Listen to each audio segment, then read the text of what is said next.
friends. Zelvin, thank you for that sub a few minutes ago. Dan Bennett, welcome back. Melquake soon. Yes, Melquake soon. Steve, thank you. Thank you very much. It's 2 a.m. here. Don't you stay up too late, Steve. Constancy, almost 3 years. I know. If this stream was a baby, it would be like talking some mad shit, but it would be talking. Mr. Sunshine TV, welcome. I'm going to do my little post as is tradition. I'm going to hold myself accountable to doing that before we get on with this shit. Ink Theft, who's that?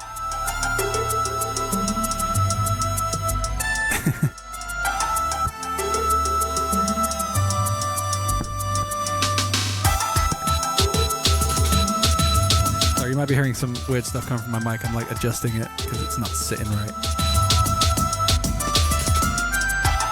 Oh, I know, Constancy. welcome, Inky boy. We did like the candles you made me. They lit them. They lit those candles as part of my birthday celebration. Because that was like a few days after. They bought me a cake, and like I was off doing some errand that didn't need doing, so that they could set up the bus. And then your candles were lit, so they had a very specific use.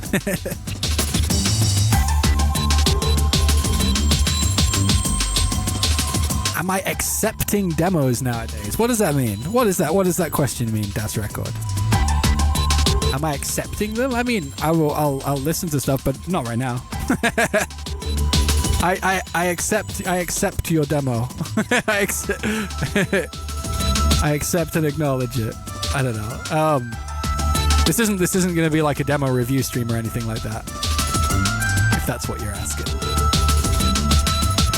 The King Crown don't. Yeah, I'm here now. Thank you, Shingero. Ink Theft to Croc. That's lovely of you, sir. Number one doorman world right there.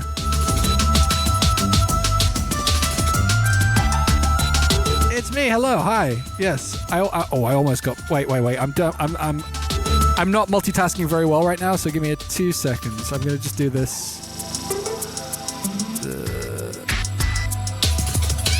Is that right? Yes, that's right.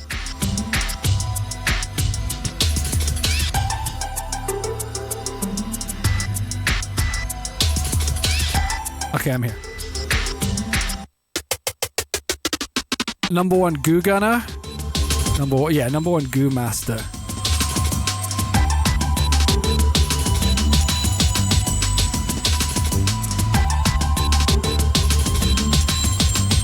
Hornet VR, thank you so much. We are so back. Dom and guys as well, welcome back. 62 years. So crazy. Inky again.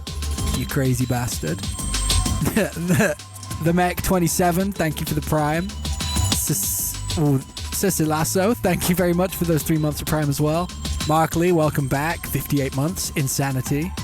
Multi-Micros, thank you very much for the 6 months. Freya, welcome back, friend. Welcome, everybody. We're here. We made it. I don't know what we're doing today. This was like Apostle OW. Who do you main? Who do you main? I must know. Thank you, Apostle, very much for those 5. Thank you. Thank you so much. That's crazy. I was like 13. So let me bend you. Yeah. If you got a gift sub off anybody, make sure you're thanking them because, you know, we want to be polite around here. Wrecking Ball and Winston. Winston is a cultured pick. I like that for you. Nice.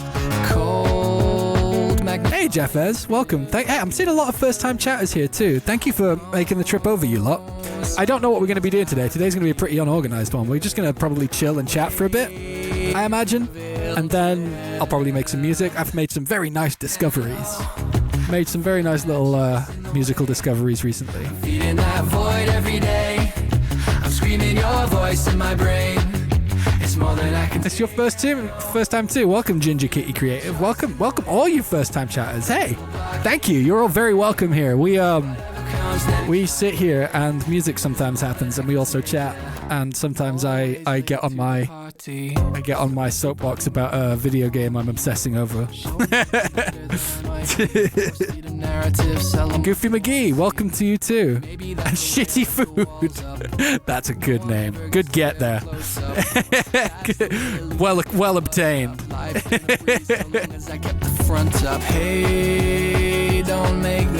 Oh, I don't know how to pronounce that one. Wild Inkale? I don't know. Welcome to you too. Charlotte was amazing. Oh, thank you very much. Yeah, I was worried about the Charlotte show. The North. Oh man, I'm fucking absolutely forgetting. The Carolina shows were all actually a concern for me beforehand, but they turned out a lot better than I'd thought. What game am I obsessing over currently? You don't want to do this. You don't want to do this. Kaizen, thank you very much. Hi, welcome. Junaria, welcome all the you first-time chatters. Don't be afraid. Don't be afraid to speak up and ask any questions while we're here today. So I pretend I'm something else entirely. Box Cutie, you got to see me in Greensboro? That was fun too. It's White Knuckle. Yes, White Knuckle is the best game I've played in a long time.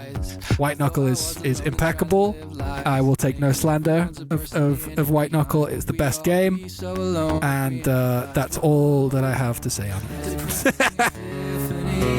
White Knuckle. It's still in early access, but it's so fun. It's not spooky. It's not that spooky. It's a tiny bit spooky, but it's like that's not why I like it. I don't really care about the spooky part.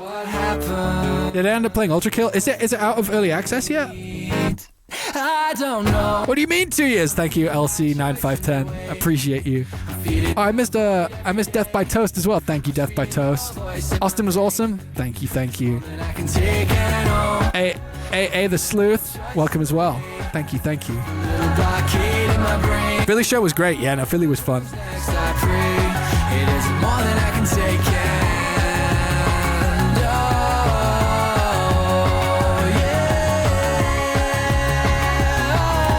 No, I know Ultra Kill is out, but it was in early access last time I checked, and I want to play Ultra Kill when it's finished. Can't wait for Munich. I can't wait for the European tour. It's going to be great. Actually, Austria, if anybody here is thinking about going to the Austria show and doesn't have a ticket yet, buy it like today. That's not me like trying to push selling to you, but yesterday I was told there are 14 tickets left. So if you've been thinking about it, don't be thinking about it long, because it might even be sold out right now.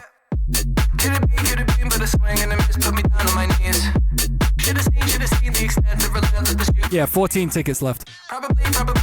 Thanks for coming to Chicago. Chicago was great. Chicago's been great 3 times in a row. Chicago is fast becoming one of my favorite cities to play in America. When I see somebody with a spark I lost, it's hard to believe. Like the gleam in the sheen when you enter a room, they all know what I mean. Oh, a load of stuff. Oh, thank you all very much. 3 stream streak. Quite a long streak. The last stream was a while ago. We finished this tune off last time, right? I think. But welcome, everybody. But obviously my favorite is Denver. I love Denver. Denver's great. I will say, because I feel like Denver can take it, they didn't go as hard as last time. Last time they went a lot harder, but we also had some tech issues. How am I doing? I'm in limbo. Not in a bad way, but I'm in limbo. Wireless, thank you so much for the Prime. I came back from tour maybe like a week, 2 weeks ago. It was probably more than that. Yeah, it was like maybe even 3. I don't know. Time's kind of dead. It's kind of broken. But thank you for it. I appreciate you, man. You'll carry that, the mech. I'm sure you will. Love to see me in KC. Thank you so much. Yeah, I'm in limbo because I go back on tour in about 3 weeks. So this is a mini series of streams. Wait, let's do this. But yeah, this is like a mini series. We're going to be doing only a few streams, 3 streams probably, one each week for the next few weeks, and that'll be and then I got to go on tour again. But after that, we'll be back to regular scheduled programming. Gelbray, welcome back, friend. Thank you very much for that sub. Thank you so much. Scheduled? well, you know, it's can I come back to Minnesota? I'm sure we will. Yeah, don't know when, but I'm sure that'll happen. What's my setup like? What do you mean, Sunshine? You talking about my stream setup, my gear list? Because my gear list is kind of long. Tickets locked in for Prague. Oh yeah, Prague's selling well too. We need to get those tickets soon too. Oh, you didn't notice the tech issues? No, we carried them pretty well. But yeah, I can. You know what? Let's get Spotify up. Let's get Spotify up, and we'll just put on some. We'll put on some Ape Escape because I can speak over that pretty well. Ape Escape. Actually, let's just like shuffle that album. Give me one moment. I haven't used Spotify in quite a while, so. Add to queue. There you go. Lovely. Ape Escape would go crazy right now. Ape Escape goes crazy literally all the time. Real Music YT, thank you so much. Thank you for that sub. 27 months. Noakes, welcome back. Hope the tunes are going well. Oh, thank you, Wolf Paws. Love you too. Yeah, Ape Escape OST. Not this one though. This one's not the move. Is this just gonna play it in order? There we go. This one's a banger.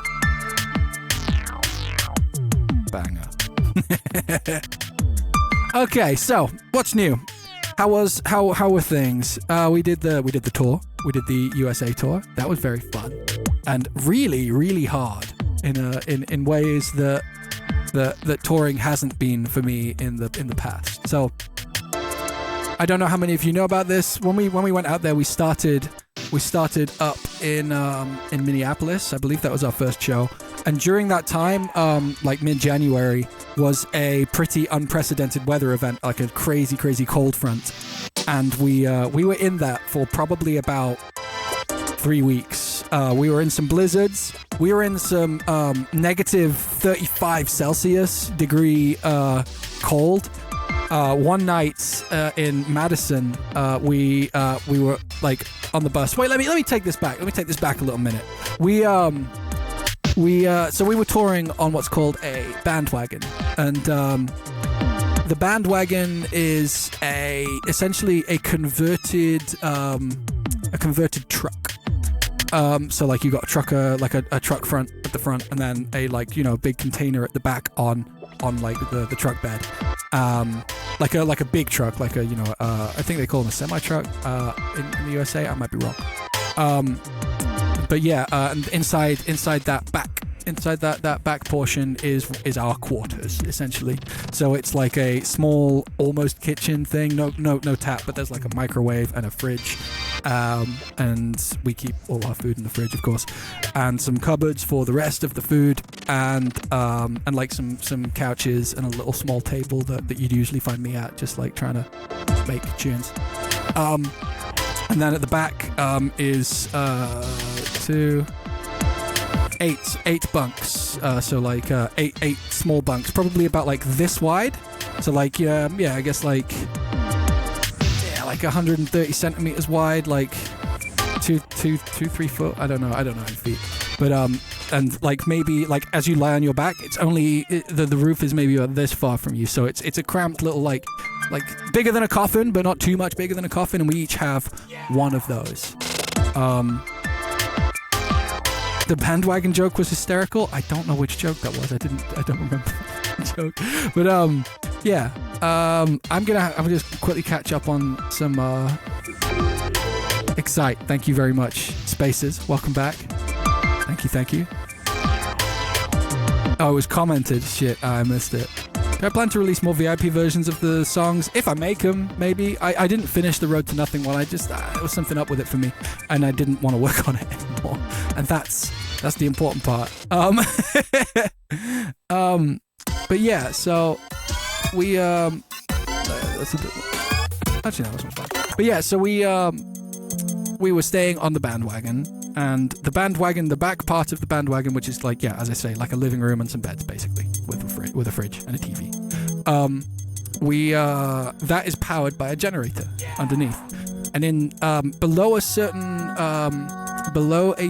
temperature, generators and batteries chemically work less efficiently. I don't know the exact name of the process or whatever, but it's like a commonly observed thing. And we were in temperatures below that, which is not how things usually are for 90% of inhabited civilization. So one night when we were in 35 degree, negative 35 degree, it might even have been like 37 or something. It was crazy. While we were in that cold, the generator went out. And I shit you not, the degree to which... Okay, shit. Blades Runner, thank you so much for those 10. That's crazy. Hey, if you got one of those 10 off Blades Runner, make sure you thank them profusely, because I will. Thank you so much, Blades Runner. Welcome back. Welcome. I see you did your own sub too. Thank you very much, friend. Thank you.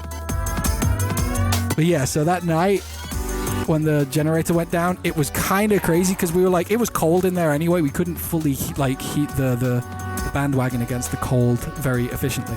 And then after the generator went down, it was crazy how it went from like a almost too cold room to like, oh, we're in danger. Like we're all in danger of freezing to death and catching hypothermia. That shit happened so quickly. So people wouldn't want to be jumping on the bandwagon. Honestly, it's a certain way of life. It is. Block Builder 57. Thank you for that sub, as well as Quackinator. Thank you. Yeah, that kind of cold does get scary very quickly. It's funny because like the difference between like negative 10 and negative 37 or whatever it was doesn't feel that different to be outside, but obviously it is a big difference. But yeah, and that was around the time we found out that we weren't going to be able to do the Columbus, Ohio show on the right day. Like there was like a big shutdown in Ohio, or at least that's what we were told. There was a big shutdown of like highways and everything in Columbus, Ohio. Pat's still trying to warm up to this day. He's stopped being so weak. No, I don't mean that. Pat was very, very instrumental in the success of that tour. The Cambridge show was your first live show for any music, let alone D&B. Oh, thank you for that. It was the Cambridge show is like, I don't know which of the top three is number one, but like that show was really great. I really enjoyed that show. That was a really special one.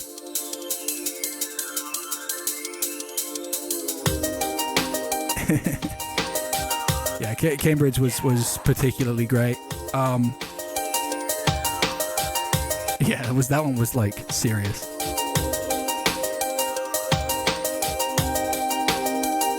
Oh, Sidge, that's awesome. Good to see you again then. Hey, welcome. But yeah, what else happened? So after that, we kind of got off to Chicago and Toronto. Toronto was another top 3 show for me. Toronto was amazing. Finally, Toronto. I've been being asked for a long time.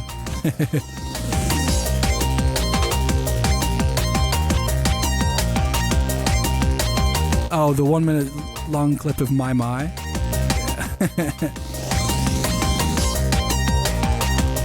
Aceway was your first EDM show? Fair enough. Not many EDM shows are gonna feel like that. We're a little off the beaten path. We're a little different, but I'm really glad you enjoyed it. Click Track, welcome back. LA was fun. LA was fun. Tara, welcome back, Tara. Hello, friends. It was your first show. How many of you were there for your first ever show of any kind? Like if you're here, of course. The Austin one was also a major surprise because we played in Dallas the night before, and Dallas was like a good show, like no complaints. And I was expecting something quite similar because we're in the same state, and I had imagined that culturally it would be quite a similar experience because we hadn't traveled that far. But then Austin was just like, what? This is chaos. This is insanity. There was like this one group in the middle of the crowd in Austin that were just going ham the whole way through, like and like I could see it, like I could see their energy like kind of rubbing off on people, and like it was just kind of like getting more and more hype, and then like eventually it was just like wall to wall craziness. That was a really fun one. But yeah, touring. What else is touring like? Touring is a lot of eating food that you wouldn't necessarily choose to have for your dinner. Like a lot of our time in between shows is spent at truck stops because we're in a truck. So we're at like lots of like truck stops and taking truck stop showers and eating Denny's because there's always a Denny's at a truck stop, or maybe like a Subway, and if we're lucky, a Taco Bell or something. But yeah, it's not. We didn't really have a chance all that often to eat any differently to that. You regret not asking for a photo at the show in Greensboro? I'm sure we'll be back. I'll see you again sometime. I'm sure. Truck stop showers. Hey. I know how the phrase truck stop shower sounds, but they're fantastic. They're absolutely fucking awesome. Like you go in, you give them, I think it's like, you give them $17, you get some towels. The room has been cleaned, gets cleaned literally after every person's shower. You have a toilet, you have your own sink, you got a nice shower, and you have no time limit. And you could just go in there and you know, pretty often on tour, like we would go 2 or 3 days without being able to shower, which happens. Like that's just part of it. So you know, you'll like do like sink showers and like dry shampoo and stuff like that. But then you get to that truck stop shower and you're in a clean private room for as long as you want to be, and you just stand under the shower and you're like, this is the best. I am so happy. Am I gonna mix on stream today? Like make a tune? Well, I do have. We are here. I'm looking at this right now. So yeah. But yeah. No, if you're driving around in the USA and you go to a Love's, then get a Love's shower. Just get a shower. Just have fun. It's great. Do I still have the headband you gave me in LA? Yeah, I actually saw that earlier. Where is that? I don't know where I put it. I had to tidy my studio a little bit for the stream, but I had it. I still have it. I'm back. I am back. Hello. I've missed some subs. Inkmaster, thank you very much for the resub. Crash Jizzle, welcome back. Emphasis check, welcome. See you in Prague next month. See you in Prague next month. Arcando, so close to the Amsterdam show. It is really close. Love's truck stops are the best. They are the best. They are. I even bought like some like little Love's memorabilia that I have now. Kitsy, thank you very much. Good to see you in Kansas City. Thank you. Oh yeah, the Killjoy tattoo. Thank you so much. That shit still to this day is surprising to me. But yeah, I don't know. Those kinds of things often feel like almost confronting because it's like, whoa. Better not let you down now. I'm on your skin.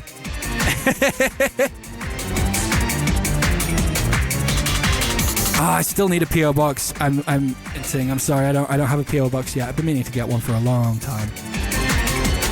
71 whole years, Nexus. Welcome. Congratulations on retiring. I missed yours, Doc. Did I miss? Oh, I did. I'm sorry. Thank you again, Doc. Sorry, my friend. Appreciate you. PT Fusion with 5 subs. Friends, thank you so much. For real.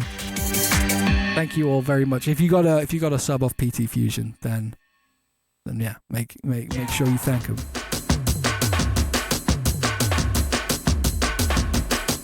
Banger. Oh, I was showing Fleur Yue this soundtrack the other day. So good. Like this was like, you know, this game came out in like 99, and like, you know, I was a tiny child when this came out, and I'm there playing this fun monkey game and hearing sounds like this for the first time ever. Mind-blowing shit, man.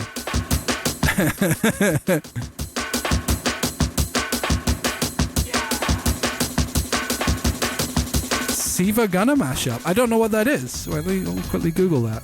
Who is this person of which you speak? Is that a big deal? Are they quite big? I haven't heard of them. I live under a rock. I do my best not to spend Too much time. Yeah, I'm checking now. Well, they get... Oh, it's in a mashup. Wait, are they using my shit?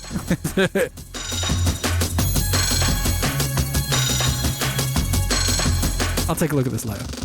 I never heard of Siva Gona. No, I haven't. I don't. I'm sorry. I don't know shit. It's honest. They make meme mashups. Oh, should I be worried? Should I be concerned?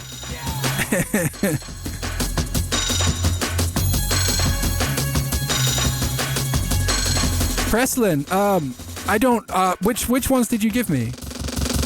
Because, I got given quite a few. I got given quite a few bead necklaces and things. Liquidity Festival is full live band? Yes. Yes, it is. I don't know which day we're playing on off the top of my head, but yes, we're rolling deep with the live band, for Liquidity Festival. For the 10-year anniversary. Oh yeah, LA's crowd was fantastic too. LA was really good. Oh, the lemonade one especially was great. That's actually I had that in a pocket, and I wore that coat yesterday, so I found it in that pocket and I put it in a nice safe place. That one's doing fine. I think I might have to take off one bead from that because it doesn't fit, or I'll just like put it on a nice little plinth of some kind. Snakeshift EXE, welcome. I hope I can make it to San Diego soon. I do too, because I really want to go to San Diego and have like a nice Cali burrito. We originally were supposed to go to San Diego on the most recent tour. That show fell through, as sometimes happens.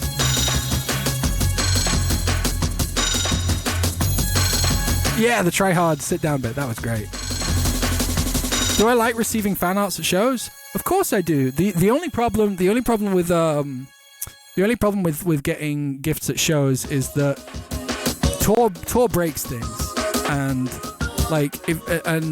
we have to obviously store those things and get them home, and very often just the world chews up these valuable things, and then like invariably not all of them are able to make it home. So yeah, that's a weird one. I love that people make those things for me, but I also feel really terrible when like I don't know we put some bracelets in a drawer somewhere, and then we open that drawer a week later and tour shit has happened, and we've been like driving and like 3 of them disintegrated, and then it's like this person made this for me, and now I feel fucking terrible. Yeah, it's a thing. Oh, the 10-gallon hat. Yeah, man. One horse town with a cowboy hat on was a moment.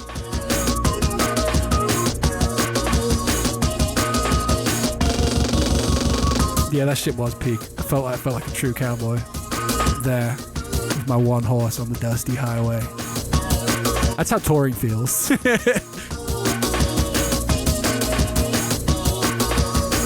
Oh, Lethal, you made the candles, but you couldn't make it to the show.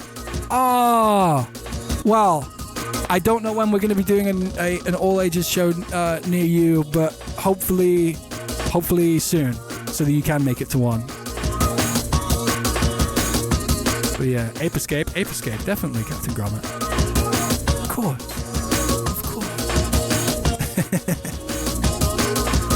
Still have the Nightwalk demo in my thing. Whoa, what's up? Fat Chicken, what's up? Hello, I'm a young producer from Estonia and I struggle with releasing my music. I'm proud of what I've made, but I get anxious about what people might think about the mix or sound choices. How do you get past that fear and put your music out? Well, there's quite a few answers to that in my mind. So one of them is, that you should never really worry what people think of your music if you're proud of it, because if you're proud of it, honestly, truly proud of it, then it shouldn't really matter what anybody else thinks, because there's music that you don't like and that you think is trash that maybe one of your friends loves, and that's just the truth. It's a subjective art form. There is no right or wrong in music. There is only correct for you. So when people don't like your music, the thing is that they're right. They don't, and that's okay. The next thought for me would be like, release it now before you get better, Because if you sit on stuff, then you're going to get better than that, because obviously if you're really into making music, you're learning, and your future music will be better mixed, and it will better reflect the sensibilities that you hold at that time in your life. So the only time to release music is when you've made it, because after that it just stops being you at that moment, and that's important, you know. I hope that answers your question. Honestly, Fat Chicken, just release it. Just get it out there. Once you've done it a few times, you won't think about it anymore. You'll just make the music, and that will be freeing for you. That would be what I would say.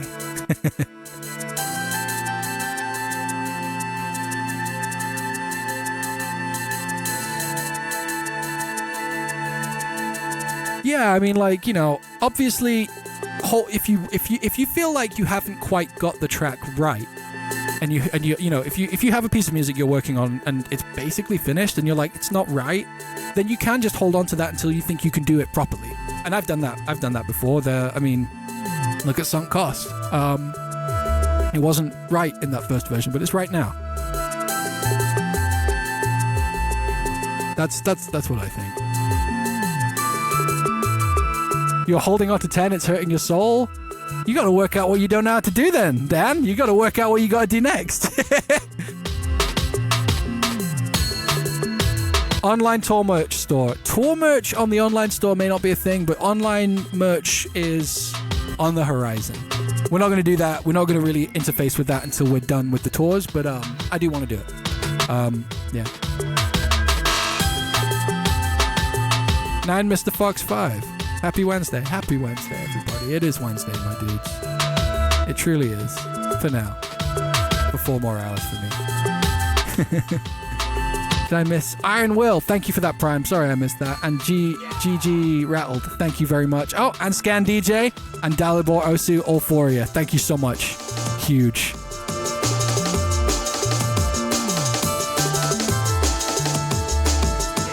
The new ideas that were at Pizza Party went insane. Thank you. I'm sitting on a lot of material at the moment.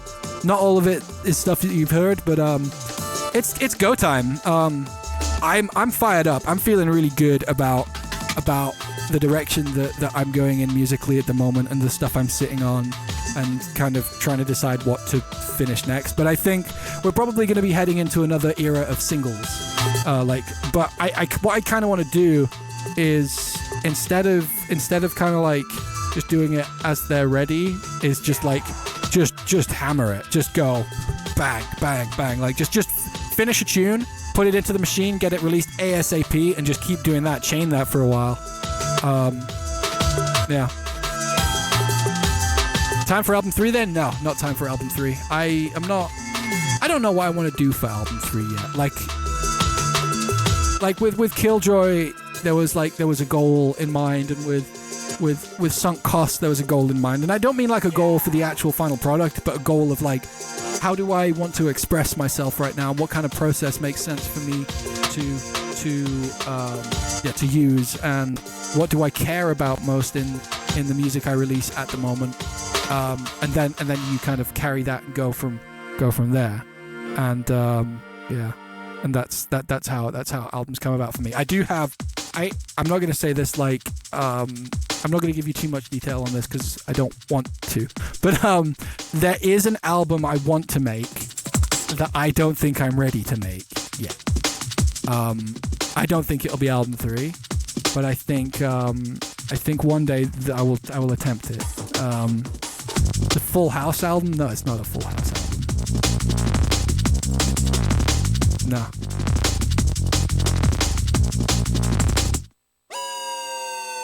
Oh, guess the sample.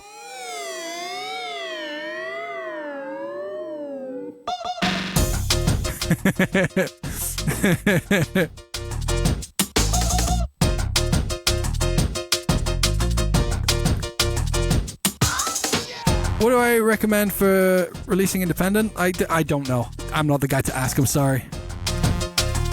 I'm so not ready for Budapest. Oh, you better be. It's approaching. Blue Snap. Thank you very much. So excited for the London show. Me too. London's also pretty close to selling out, by the way, guys. If you want to come to that London show, you may lose your chance in the next week or two. Yeah. You definitely won't be able to get tickets on the door there that night. I promise you that much. Mario Kart Wii OST? Yeah, it's great. That's a great soundtrack. This was made in 1999. The fuck was Soichi Terada on? Sorry. I fucking love this soundtrack. This soundtrack is like part of my musical upbringing and DNA. It's near and dear to me. The Ironic Soldier, great to see you. Hope you guys have rested up since the NA lag. Yeah, we have. Well, we're pretty much. You know, these samples, I probably shouldn't be acknowledging that. Like, I was on some monkey business. I'm always on some kind of monkey business. Should we make some music? Should we make something? Does anybody have suggestions on what kind of music we could or should make today? Do we know the sold out status for the Austria show? Yeah. Yesterday there were 14 tickets left. 1-4. Get a ticket if you don't have it. Yeah, in it. ID Pewter? What's ID Pewter? Do I have to Google my own IDs again? I'm gonna do it. ID Pewter. What is this? That's not it. That's more Ape Escape. What is this? Oh. I've been playing this out a lot. I haven't like reapproached this one in a while. Hey, I'll play the real one. What was that called? This one. Yeah, here we go. It's just called Advanced Chords in my library. I think, no, we're gonna make something from scratch. Keys to the Car? Keys to the Car is like, for me, that's like S tier. Don't worry about that one. That one's safe.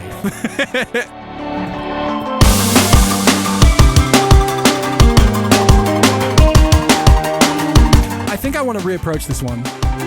I like this version, but I want to make this again and kind of do it again.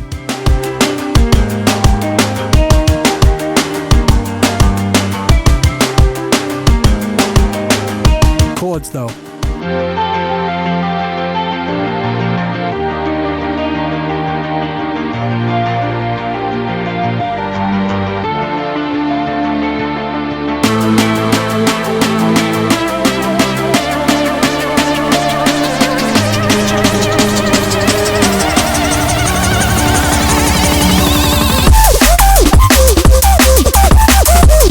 It's okay.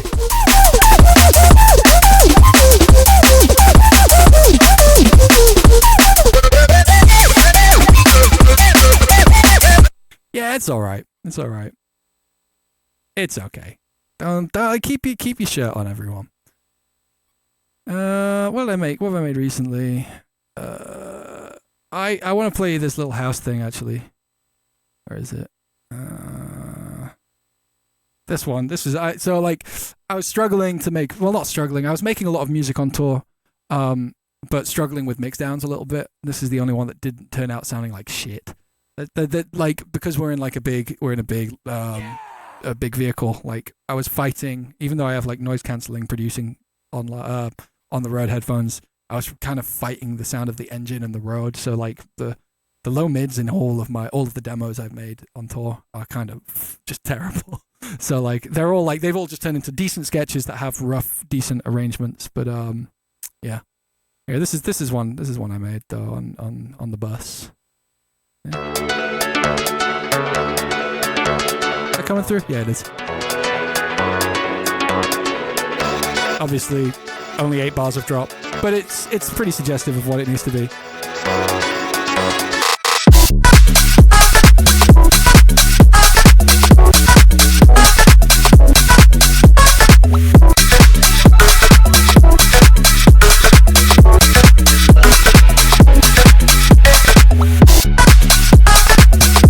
Polite, like this isn't like the the peak time, like, tune. But I like it.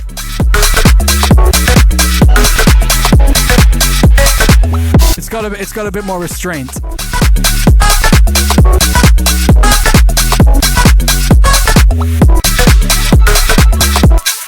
What else we got? What else we've been playing with?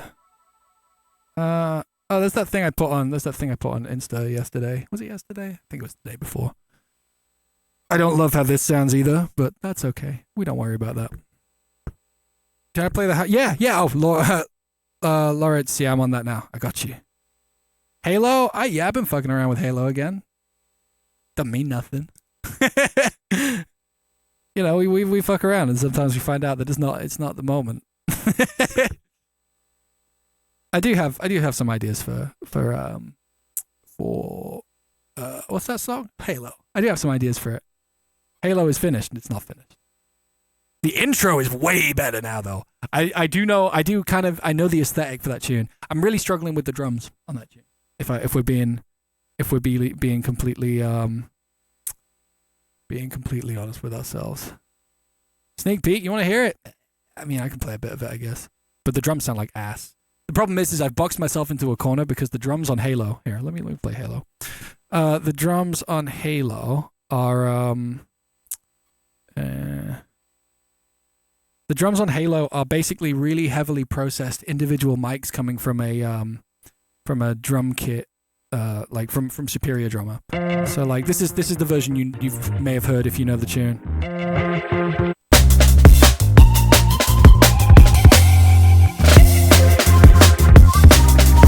And so like these drums are really hard to work with. They're hard to like actually manipulate. And this mix down isn't that great in my opinion. So like I have to get the drums to a higher caliber, which is really hard, and then use that to kind of make it work. I don't know. I'm trying to behave though. I'm staying back, checking my temper and everything. Like the drums work. The problem is the drums do work, Shingara, but the thing is that because they're quite acoustic sounding, there's a certain like push and pull that's happening between what the sound design wants and what the drums want in terms of what the mix requires, because you can make any drum hit work if you contextualize it right, and it's a difficult one, but there's a really nice dynamicness to these as well. I'm trying to behave though. Here, Angie, thank you so much. And Cow Ranch, thank you for those gifts. I appreciate you, friend. Thank you so much. And Bung Dude, welcome back.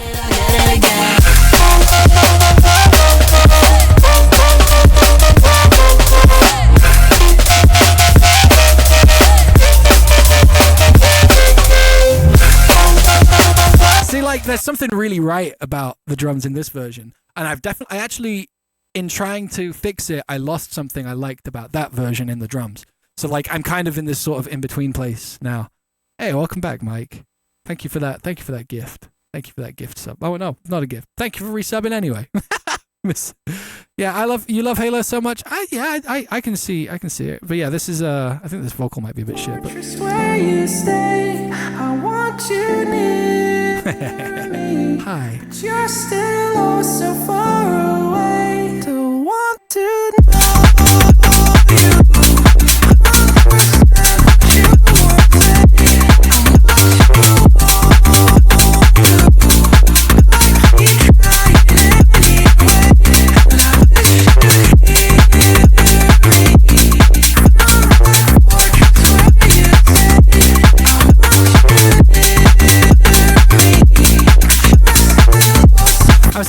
I'm also kind of playing around with the idea of having that, because there's like this little volume automation, and I've got like a really heavy compression. I don't know where it is. I've got a really heavy compression going on somewhere that's kind of like bringing up all of this reverb, but it's quite nice without it too. Like so here's what you just heard with it. Oh, I'm a fucking idiot. Here we go. Now we're locked in. I apologize. I was like, yeah, over here, there's like a little bit of volume automation. There was me like concernedly like hiding folders, and you couldn't even see my screen. Oh well. Just John, thank you for that Prime, friend. Thank you. Fat Chicken, thank you again for that 10. Let me just quickly read that. Oh, you love the vinyl. Thank you very much, Fat Chicken. Good luck with your tunes, friend. Thank you, thank you. It's my face. Yeah, yeah. But yeah, so yeah, here's this tune. But like, so yeah, with the reverb, like you kind of get this sort of swell in between each vocal. That. But there's something kind of more violent about having no reverb.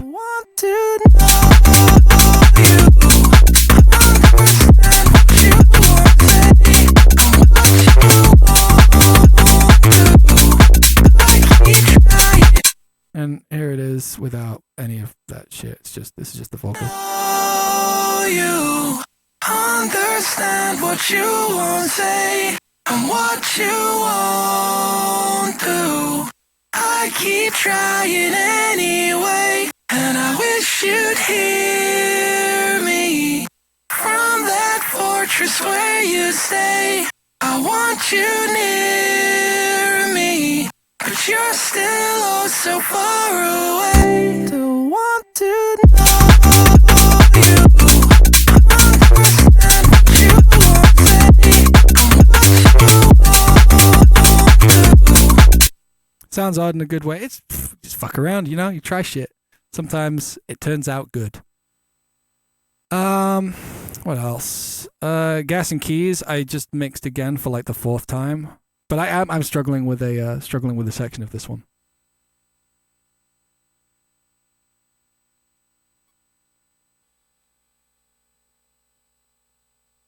Grass and Seeds to the Barn, yeah. Gas and Keys. So like it's really funny. Here, let me do some side by side comparisons for you, because this is kind of a flex.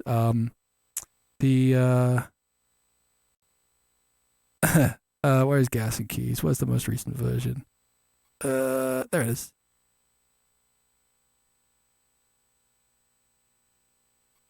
Gas and Keys, yeah, it's just one note. I don't know if it's the chorus or the verse. I don't really. It doesn't really follow those kinds of structures. But here, wait, is this the drop on this one?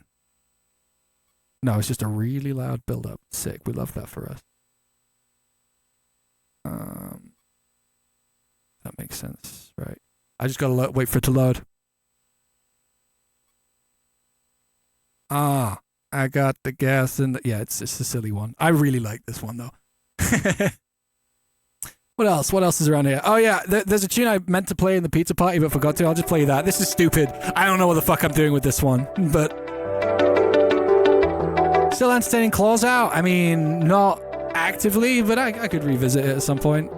So you spy the altar and you race there quickly till you find yourself there in a hollow victory, and you've done so many things. This one's a bit silly. It's a little lost in the sauce. Just to learn of everything and believe in nothing.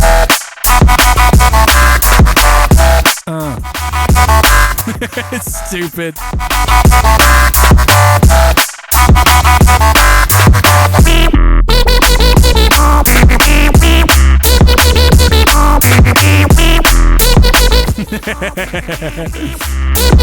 It kind of goes hard. It does kind of go hard, but it's also weird. I don't know. We play around. What else? This is it. Wow. Yeah. Wee woo. Okay, so here's the version of Gas and Keys that you are familiar with. Oh, get off. Wait, I'll give you the whole thing. Whole build up or whatever. All you to apologize for nothing, but I got a couple little thoughts for you to weigh. You don't have to try to prophesize the tides. Oh, the thing's happening. We gotta get ourselves a moment either way. There you go, make it smaller. And I got the gas and the keys to the car. You got the heart and the means to evolve. You best believe you can see through it all. Just got to start by receiving the call. So that's the version you know. And then I was like, I actually have a problem with this. For me, it's quite plasticky. It's quite It's a bit thin. There's a lot of sub, but it's a bit thin anyway, and it's a bit piercing. And as I was playing it out on the USA tour, I kept feeling like it wasn't quite there. So I came back and I mixed it. So it went from this I got the gas to this. You got the heart and the means to evolve. A bit more body. Believe you can see through it all. Just got to start by receiving the call. I got the gas and the Which is cool too. Maybe a little overly dynamic. This version was cool. I liked that. And then yesterday, actually, I did a little bit of engineering soul searching. I was like, nah, what if we do this? And so we went from that. Went from this. The gas and the keys to the car. You got the heart and the means to evolve. You best believe To this. and I got the gas and the keys to the car. You got the heart. Correct. There we go. You best believe you can see through it all. Just got to start by receiving the call. I got the gas and the keys to the car. You got the heart and the means to evolve. I'm really struggling with this section because I don't really know how to fill it out if I'm being completely honest. Everything's going nowhere. Still got a lot to do. I never get a chance to mention. I'm glad that I'm here with you. And if you ever catch a signal, I know that you got you through. Yeah, we get shit done together. And then today I added these layers, which I love. I got the gas and the keys to the car. You got the heart and the means to evolve. You best believe you can see through it all. Just got to start by receiving the call. I got the gas.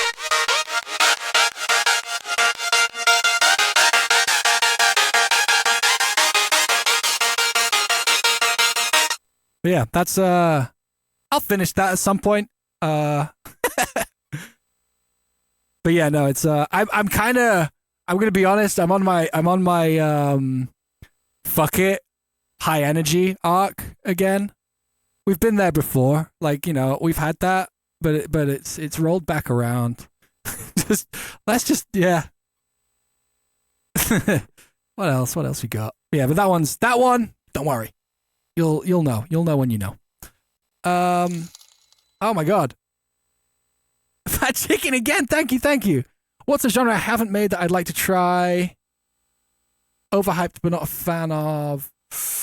Music trend that I think is overhyped but not really a fan of. I really fucking hate everyone just using old classics as a way to just kind of get their like tunes easily through.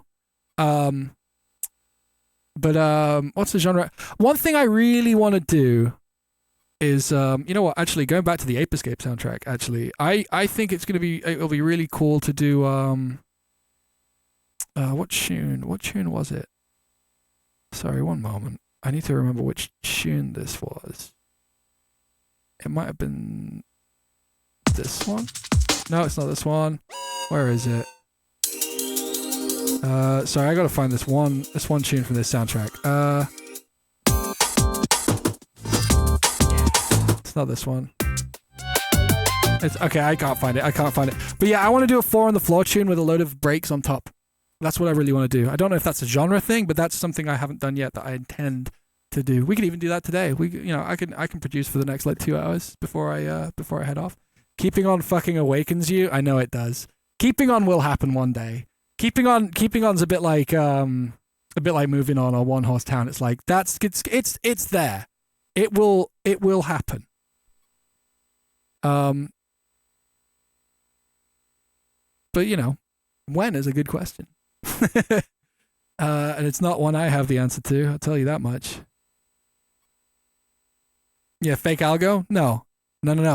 Algo has emerged from the chrysalis, everybody. He is now ink deft. That's a good thing. Do I have any other like silly what's V1 bit? Oh no, that's the set. Any new dubstep tunes in the working? We could do that today. I did actually. Did I? Yeah. I started a little dubstep thing on the bus, but it probably sounds like ass, and I haven't listened to it on these speakers, so I'm a little scared to show you. We want to do dubstep today? We'll do a vote in a moment. we'll do a vote in a moment, and we'll make something of some kind. I kind of want to do something with a snare though, because I have I'm not gonna lie, you know me, I may be prone to hyperbole on occasion, but I've solved snares for myself. I've actually solved them, finally, like actually, which is insane to say, but I did it. I fucking did it. But yeah, here you go.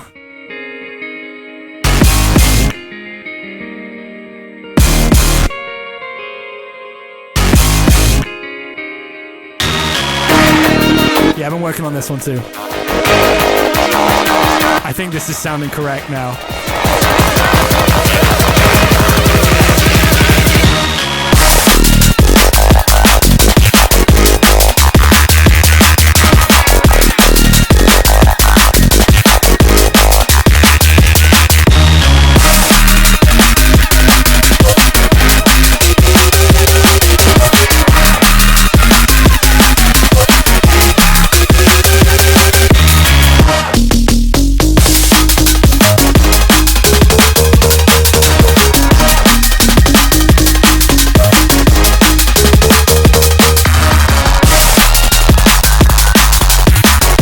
It's been fun. It's been fun working on this one. It's been a bit silly. Am I doing the trick in here? I am doing the trick in here. Okay. We're gonna very, very, very quickly have a little bass principles lesson so that I can tell you what I've done with this tech, this unbridled bullshit snare tech that I can only think of being able to do in Bitwig, to be completely honest. So, little history lesson. You don't have to know much about sound for this to make sense, I think. So, let me just do this first. I know there's a tone playing. I'm going to talk so it's not very loud. Give me a moment. I must keep speaking. And then when I've done this in a second, then the tone will go away. There you go. Okay, cool. So, you may or may not be aware of the sound of a clap in music production. Like, very, very simply, I'm just going to put like a kick. Like if I put these kicks down like this, you have some kicks running like this, right? It sounds like this. Nice, whatever. If you put a clap over one of those kicks, you start getting kind of housey. This is at the wrong tempo. I don't care. Oh, there's no clap, no claps, nothing. You know, you take any like. Oh, that's actually a really good example. So, but we put a clap over this here. And we get like something that you're probably quite used to hearing in a lot of different kinds of dance music. Right? That's not an uncommon sound. Here, if we take it down to like 129 or whatever and put a hat in. Fuck it. Doesn't matter. This is going to get deleted in a moment anyway. But like, you're used to hearing this quite a lot. Whoops. Right. So claps, the sound of a lot of electronic style claps comes from a grandfather clap, which is the 909 clap. I don't have this labeled as a 909 clap, but it is a 909 clap. This one right here.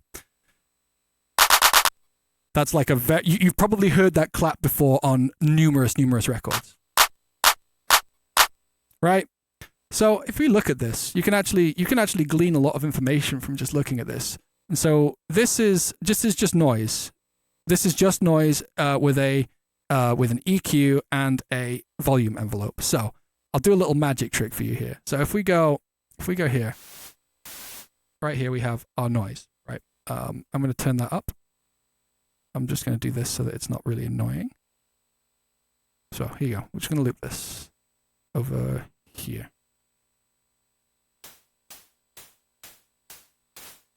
Get this to a respectable level. Make sure it's not. Yeah, we're not distorting. Actually, that should be really quiet for you. I'm going to turn this up. My volume's up too high. There you go. That should be a better level. So, if we look at this clap again real quick, you can see that it's just an envelope down, an envelope down, an envelope down a bit, and then up, right? So if you kind of like copy that, and you just do something like this. Oops. So one down, another one here, and this one was shorter, so I don't know, it didn't go all the way, so we're just going to do this. You get something like that. Now, this is going to sound weird at first. Whoops, that's the clap. Right, kind of not a clap. But if we bring the speed up, it's starting to get somewhere. Then you do this. Speed it up a little bit. You start getting towards having a clap. Now, I think that there's actually kind of like some small problems with this one. Maybe it needs to be shorter. There you go. You can make this longer for like.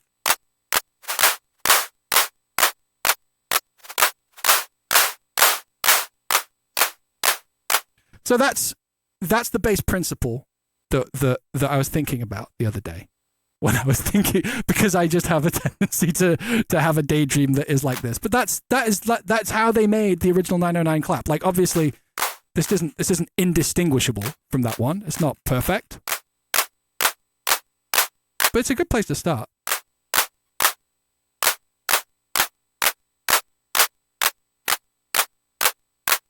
You get it. That's a clap. Someone upload this as a YouTube tutorial somewhere? Sure, I don't care. But here's the really interesting thing, right? When you look at this. Oh, this actually tells me that I probably need to do this to make it sound a bit better. But that's a bit clappier. Doesn't matter. I was thinking about zero crossings and the fact that these are essentially just little bursts of noise that you could have be in phase with your snare. This is where it gets a little bit more complicated. Actually, maybe significantly more complicated. And I don't really think that explaining this in stupid... Yeah, Shangara's here. Shangara knows what's about to happen. So, I built this. This is a small little grid patch that is a fundamental generator for a snare fundamental. Right here. And a snare fundamental, if you don't know, sounds like this kind of thing. Let's bring this up to the kind of speeds we want to work in. And this also outputs a saw wave, which is phased to be on the zero crossings of the sine of the fundamental of the snare. PieFox, thank you so much for that resub. Thank you. Fat Chicken, any chance you'll ever release Talisman or Tell Me More? Always one misconception in music production. Okay, those two tunes aren't dead, but they're not priorities. A misconception in music production. I don't know. I don't think there's any misconceptions. There's just different ways to get to places and the reasons why you would choose to take those routes. Generally speaking. Tips on sampling breaks, yes. Frequency shift. Use a frequency shifter. They say on full wet. That's really fun with breaks. So yeah, you have a fundamental. Looks like this. And over here, this is being fed some information from the other grid patch into this send here. And here, right here, we have a little noise burst. Like if I turn this off, we have a noise burst. Quite clappy, right? But it's not got that gritty clappiness. It's just a noise blast. If I turn this back on, so this is inside this group. I turn this on. We start getting what is basically a 909 clap. And then if we put our fundamental on, any of my techie friends in here, look at this. Look what we got going on now. We're in the future.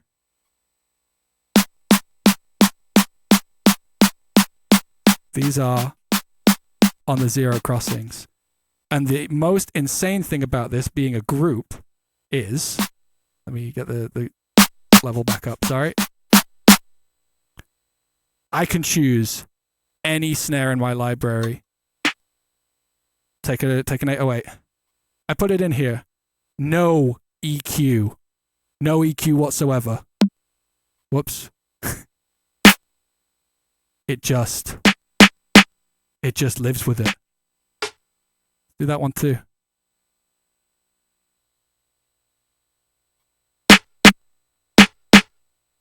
let's get a crazier one. Something maybe a bit more hyped. Let's wait. Whoops. Clicking everywhere. That one. Get another one. Put that in there. Get this in there. And very quickly, you start having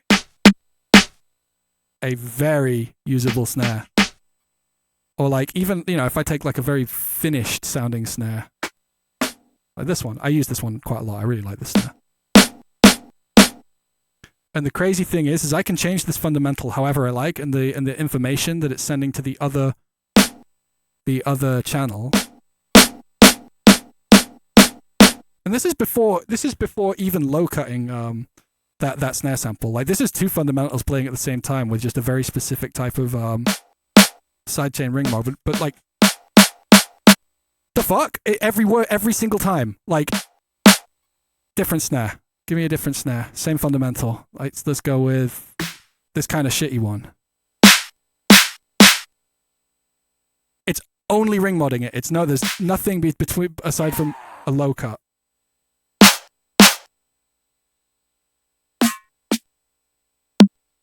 With a noisier one. Whoops, what the fuck? Let's use this one. This one right here.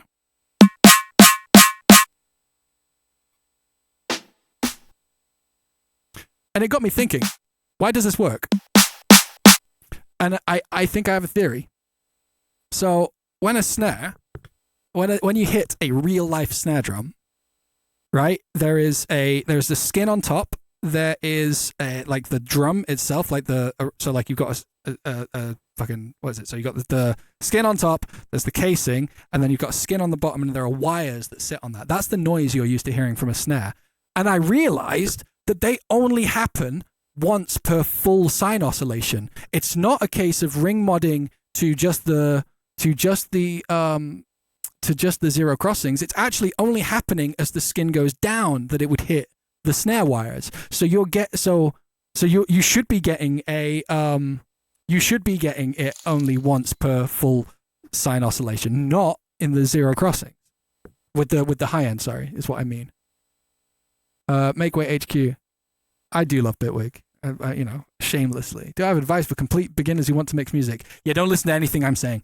Don't listen to any of this. This is not. This is later. This is later. I feel like I can do something, but you never know what further to do with your tones. Obsessed with music. Honestly, the best thing to do is just please yourself with your music. Just find things you like.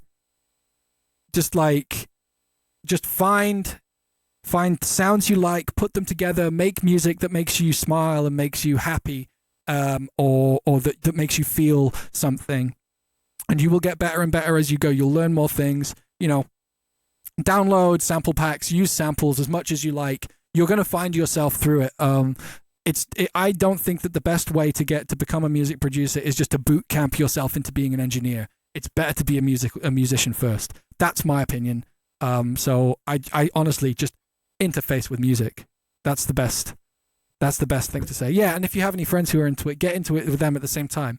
They'll learn things, you'll learn things, you'll share those things. It's great. But yeah, snares have been solved. And yeah, and the last crazy part of this is that if I let me get the oscilloscope back up. So we've got this one snare sample over the top. If I change the fundamental in any way,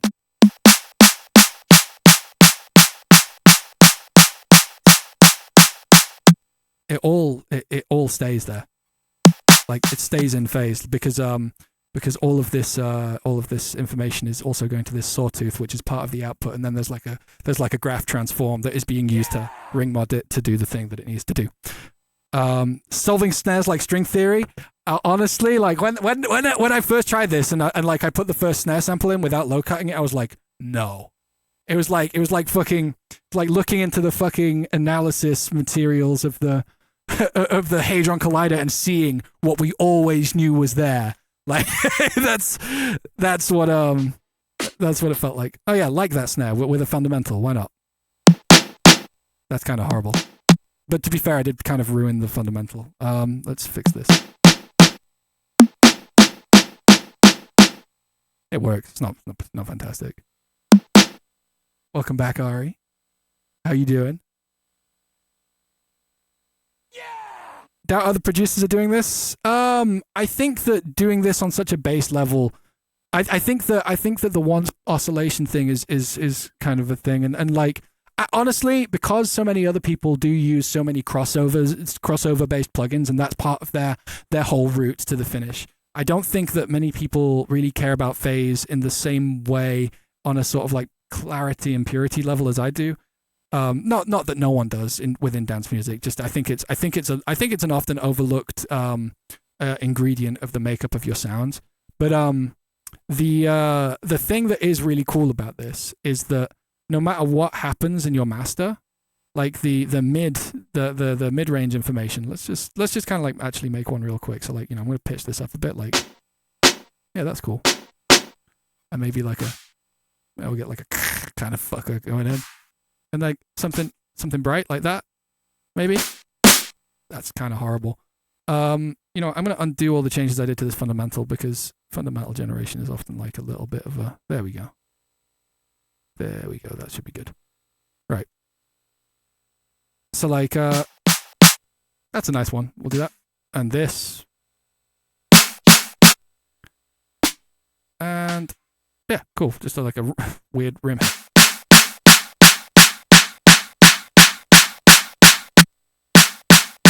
That's nice.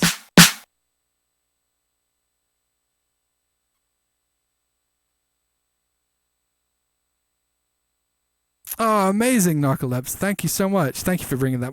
I think I saw you guys to the left. I think I saw you there. I hope they had fun. I hope they had a really great time.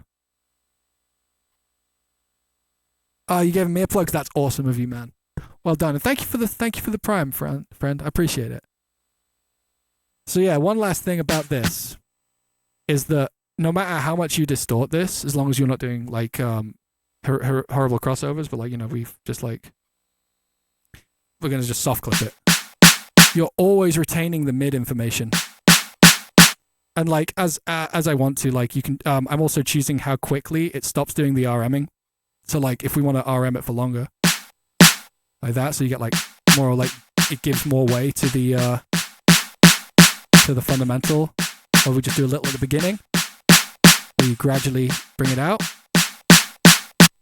Yeah, it's all just there. Make your snares good. We solved snares. I don't know about solved, but yeah. Anyway, quick sidebar. I was just really excited to show you lot that snare goodizer. Yeah, it is magic. Get Bitwig. Get Bitwig and join me.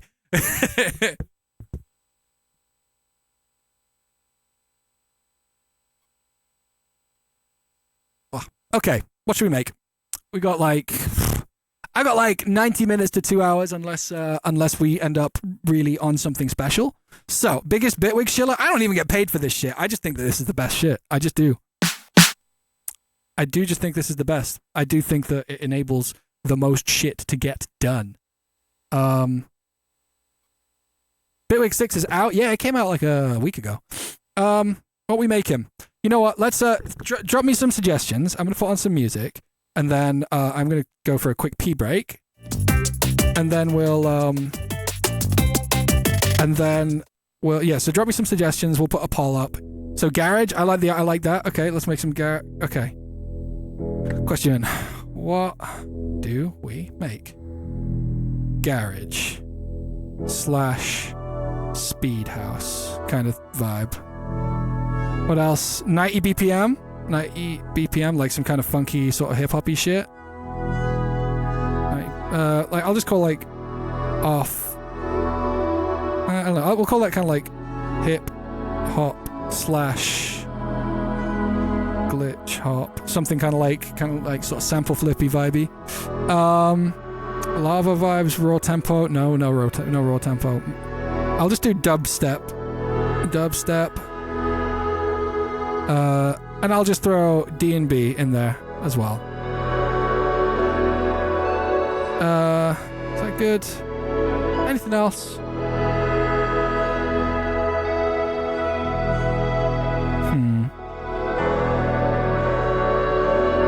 Yeah, I think these will do. I'll give you 3 minutes. Starting the poll. What do we make? Okay. I'm going to be right back. I'll see you soon. Do I deny you of the chair?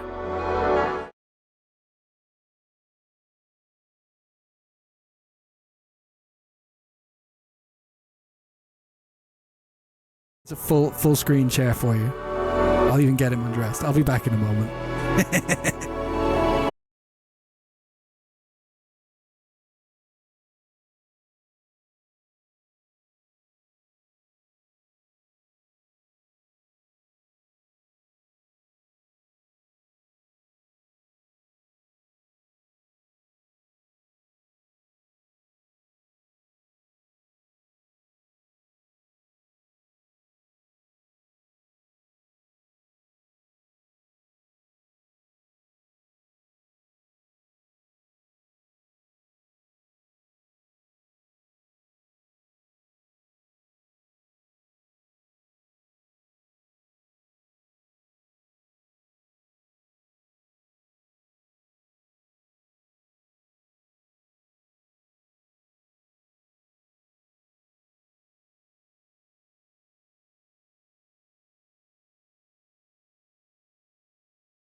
Sick.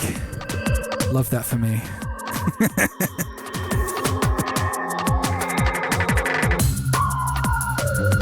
Yeah, no, I was listening. Yeah, I went to the toilet and I was like, I'm pretty sure Ape Escape's gonna play straight after Interlude Canyon. Okay.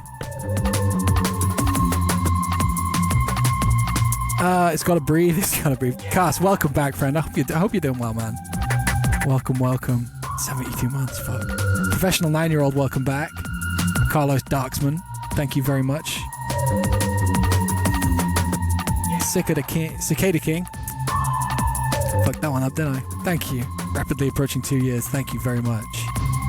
Navy NX as well, thank you. Orlando was a highlight. Orlando was amazing. Thank you for being at that.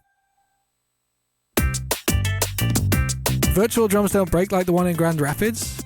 Wait, what broke? Did we break a drum in Grand Rapids? Oh!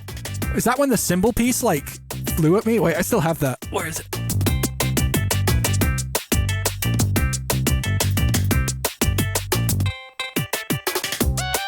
I saved that. This is a piece of cymbal. I was playing and, like, I felt something hit me in the back and I was like, is someone throwing shit at me? What the fuck? and like this piece of cymbal had like snapped off the cymbal and like careened into my back. I'm really glad it didn't like pierce me. Like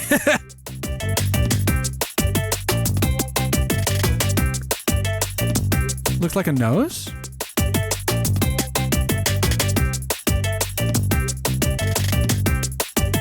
I don't really see it if I'm being honest. I'm sorry. Unless you mean like the negative space. Wait, there you go. You can like tessellate it with my nose. There we go. When in Mexico? Oh, as soon as is possible. I just haven't had the opportunity. Gizhog, welcome back, friend. Thank you for the sub. What's my fashion style called? I don't know, if I'm being honest. Like I take like a little because I used to skate a lot and I still skate a bit. I take a little from skate, like old skate culture, a bit from like grungy stuff, a bit from like classic Americana and some Japanese Americana, and like I don't know what else. I like workwear. I like denim. Denim tends to be pretty cool. I don't know. Don't get me started on the clothes stuff. I'll just fucking go off.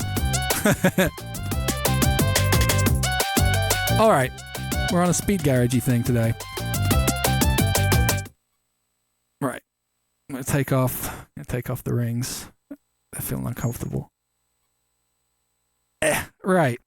I'm gonna throw this on my other monitor. You don't need to see that shit. Oh wait, I can't do that because I need the chat open. Okay, we'll just make this smaller. Put this here. This in stereo. Smaller. 1 bar. Resize this thing. Just put it over here. I'll look at it when I need it. Yeah, let's go away. Okay. Garagey thing. 180 or bust? No, we're doing some. I think we're gonna start with a pad. I think let's set the stage. Let's set the vibe. I don't feel like making drums first today. So maybe we'll make a little phase plant, grainy, fun pad thing, and we'll just go from there. With a bit of speed garage. I'm gonna set this to like 130 for now. I might speed it up to 132 later on. Probably will do that. It's fun when you speed up the tune.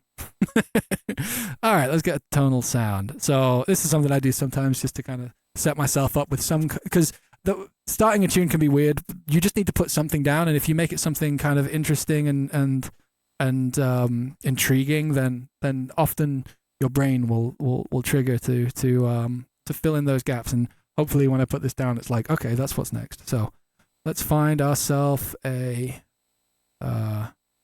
pluck of some kind. Wait, no, maybe look at plucks of some kind.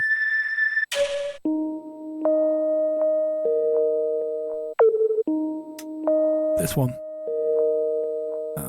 Granular. So we're going to use these first two because it's an octave. That's kind of fun. So we're going to put this like here. Too fast. And then we will do more grains. And then we're gonna shift the position. Less. We don't want that fifth coming in. That might already be enough, but I think we're gonna add more grains anyway. We're gonna do a little bit of pitch randomization, a bit of pan randomization by more.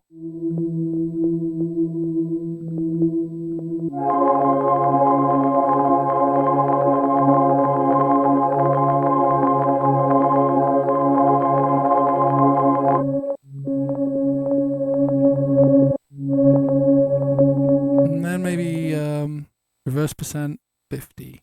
Oh, you want Killjoy vibes? Wait, one sec.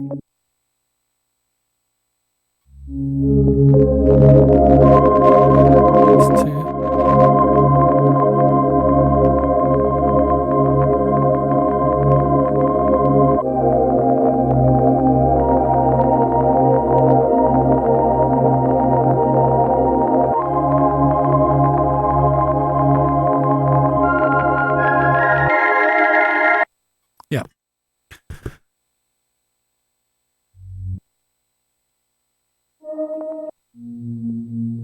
What is this? This is the big key lab, the big one. It's like this goes from like here to here, like really big. Oh, the track is playing.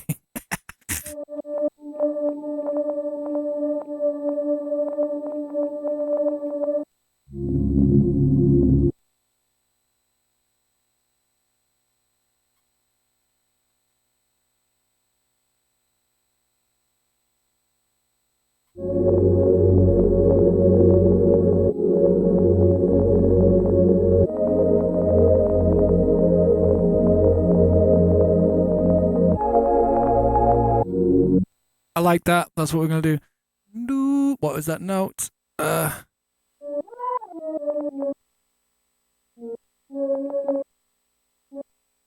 Cool. 2 bars of that.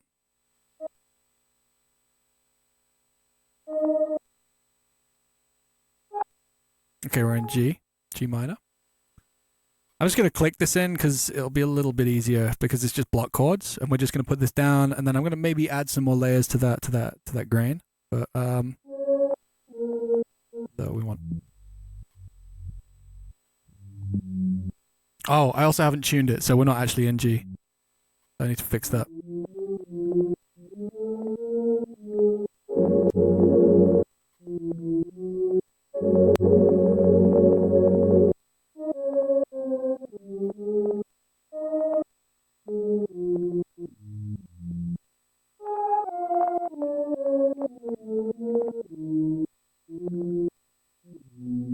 There we go.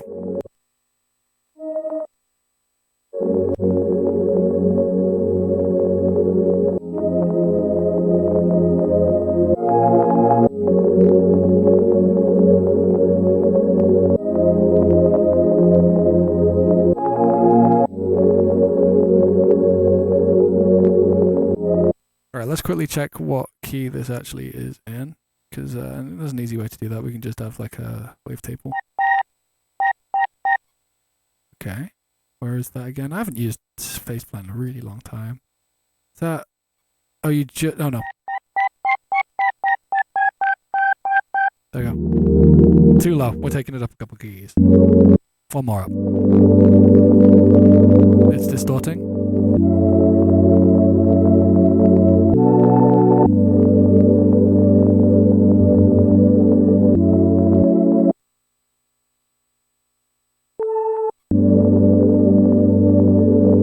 I like this.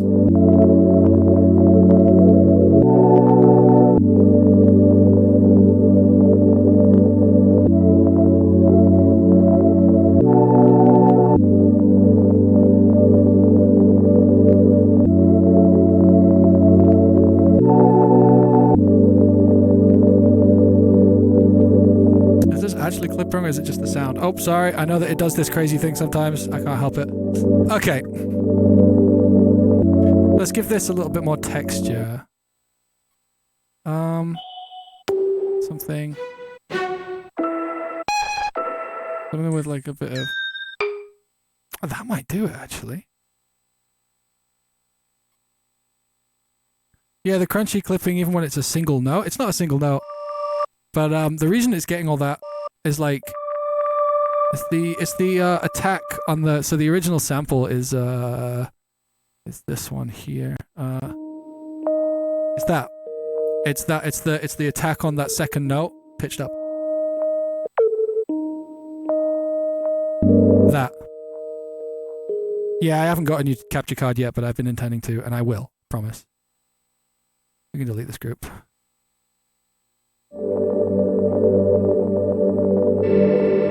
Right, give me a sec.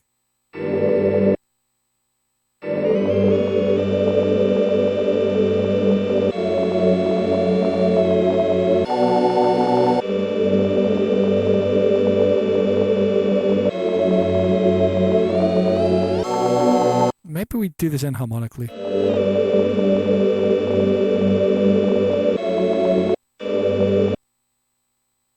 This isn't what I wanted it to be. Ah, perfect.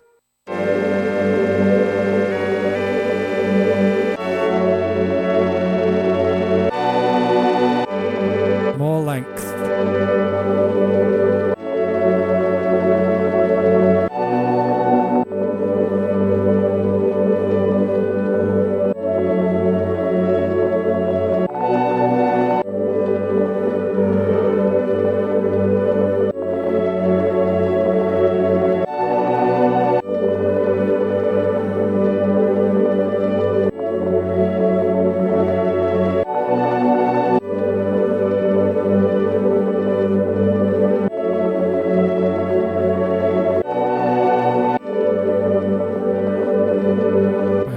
Can you click it? Yeah.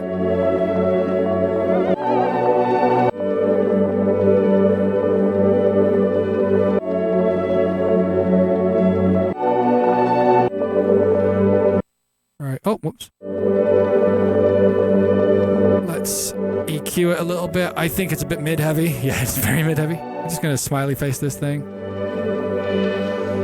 Give it some of that. Nah, I don't want to get rid of that much.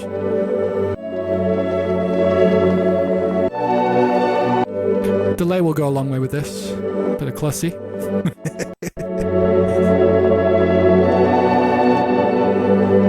Ping pong, because it's not really... It doesn't matter. Let's go... Yeah. Bit of wobble.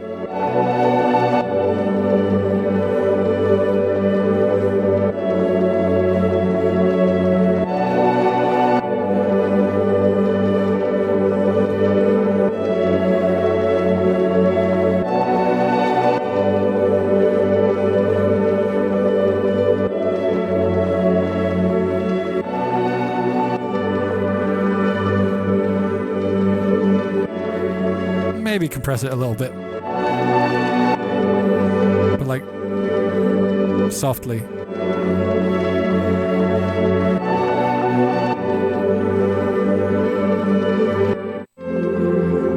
Maybe I'll add that more.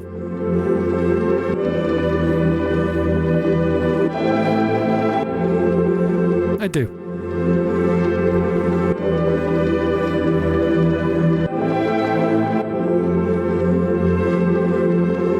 Next is gonna be... I think I just want like some kind of simple, sine rhythmic thing. We're gonna do this. We're gonna have a decent amount of shuffle. Actually, that's probably a little too much shuffle. Let's just call it like 45% or whatever. We'll get ourselves a sine, at least for now. Let's, what key are we in? We're in A minor.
Stab.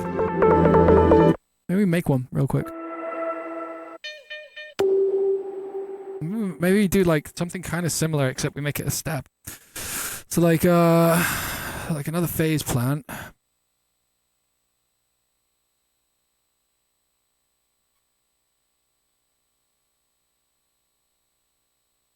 So Strange Loop, if you want to get your guitar into a computer, you just need an audio interface, and you need any of the softwares that you can use to put that in there. If you wanna have guitar tones, there are ways to make those, and you can definitely look up very easy guides.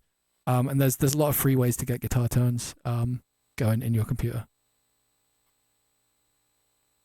I'm just gonna get some like. We'll use this one again, but we're gonna get like. Wait, that's not. Is that? No, that's not granular. I'm being stupid. Granular, please.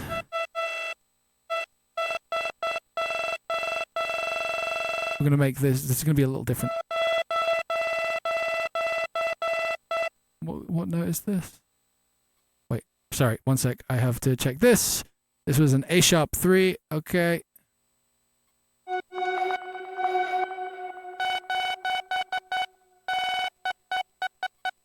Yep. And then we're gonna get another one.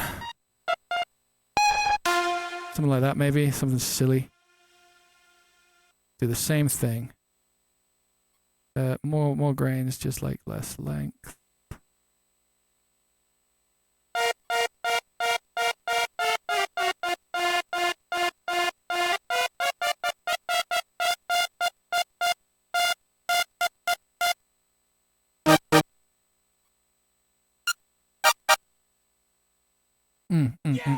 Okay. And we'll just get this. And this, and this, and this, and this. Okay, let's see how this is. Let's just loop this chord for a minute. Get this sounding correctly.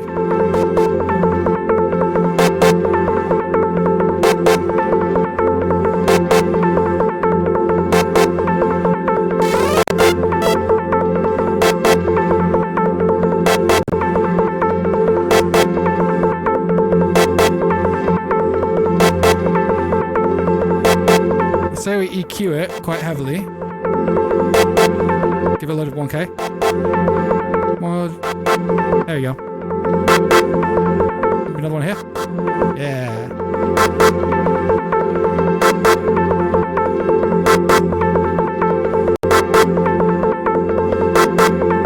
Do this maybe.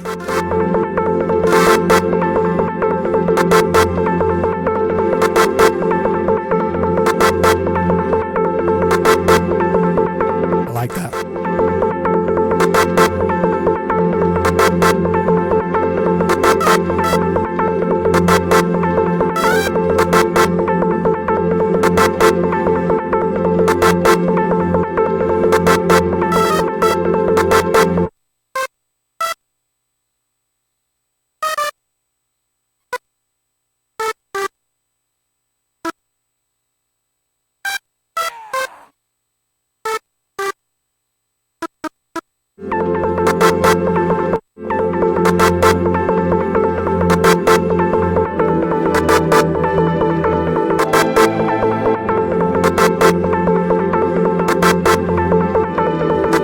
I want this chord, even though this is kind of boring and dry, I'm just going to do this because I think it's just going to be easier to write for.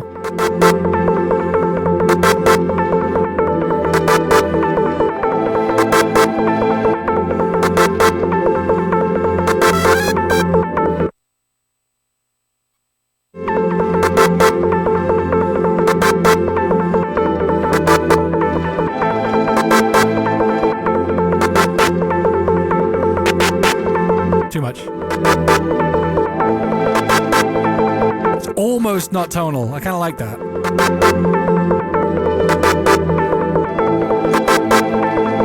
I say we disperse.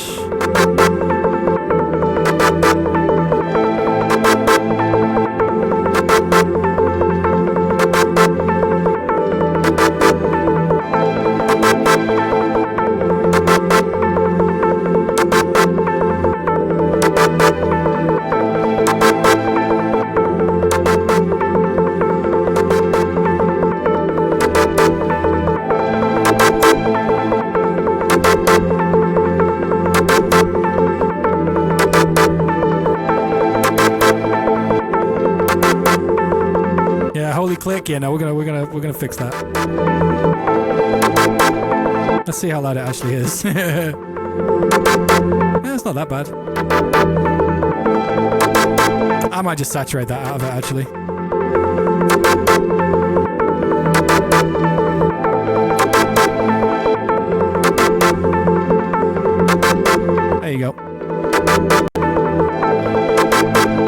They might be too long. I'm taking this up a key as well.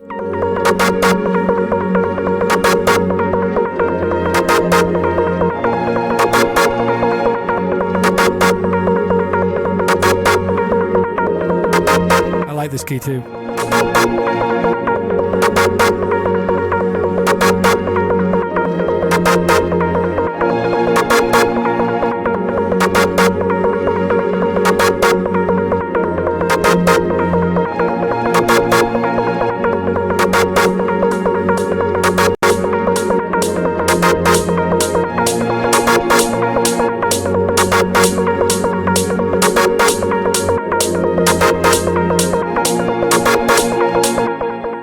Cool.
Vibe it out until we hit something we like.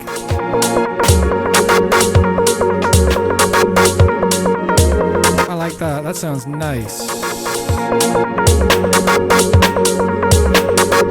Fuck.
I just want to put a little break in there.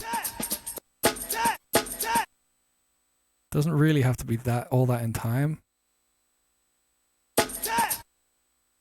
Oh, it's this. Okay, it does need speeding up a little bit.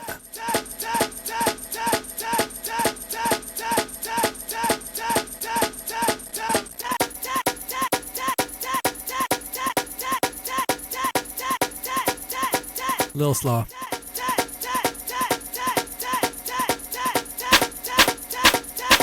That'll do. Gonna get rid of the low end from it. We're also gonna like fade it in so that it like gives way to that other snare we got going, and then we'll get back to looping this and being in the. I like that. I just thought it might be nice to have like this weird little explosion of like texture and sound at the end of every bar. I thought it might be cool. Well, we'll see. Let's see.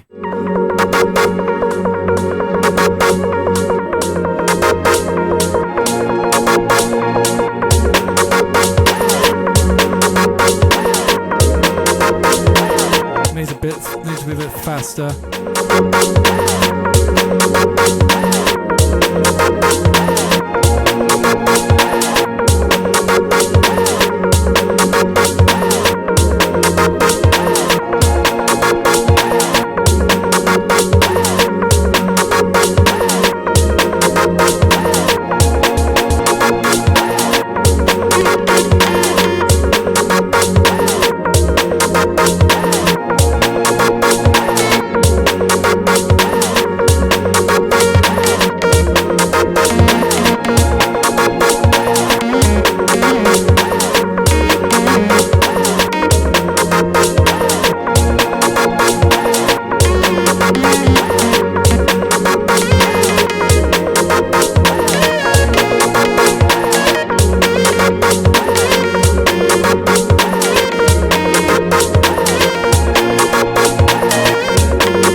Let's just see where that leads.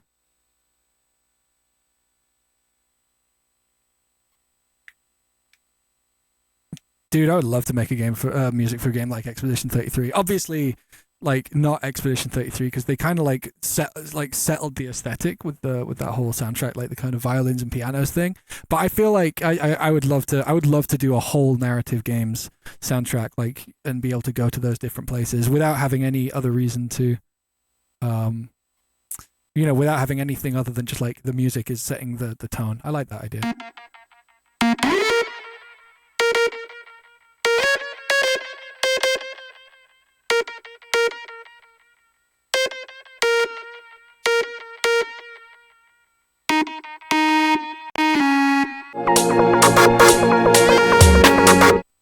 Okay.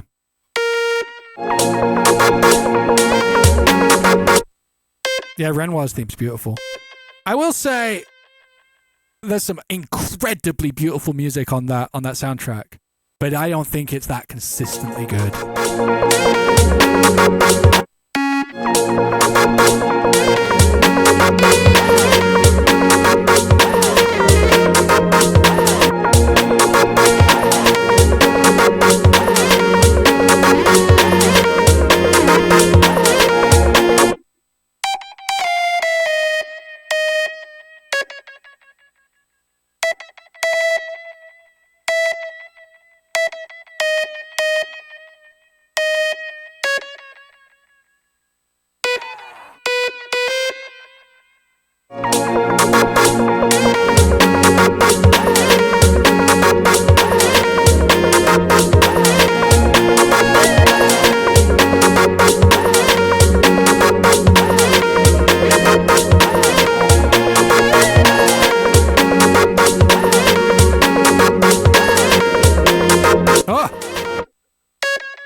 Back down a key.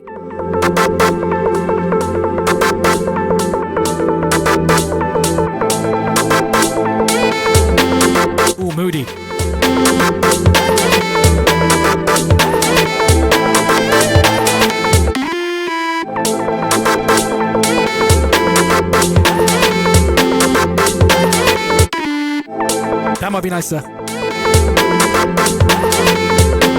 Why no?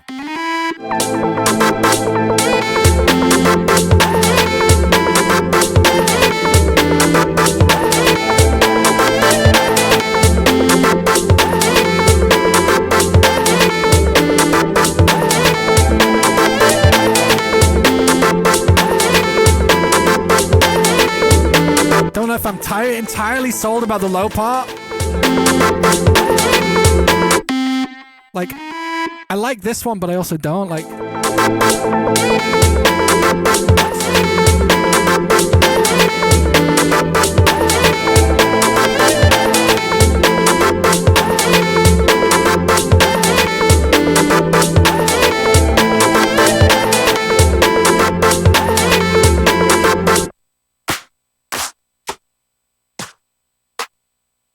fuck it, let's put that in there. Thank you, Barely Alive. Oops. Who was that? I feel like I probably missed a few of these. I'm sorry, I was kind of locked in. J Bammy, thank you so much. Evoki, AV Cards, PM, Legal Killer DBK. Thank you all very much. Truly, truly. All right, I'm going to log back in. If I miss a sub, I'm very sorry. I will get to you, I promise. I want to make sure I thank all of you. First, we're going to do this, though. Oh!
Okay, I feel like we just have to make a bass sound and like find out what world this lead sound exists with a bass sound in.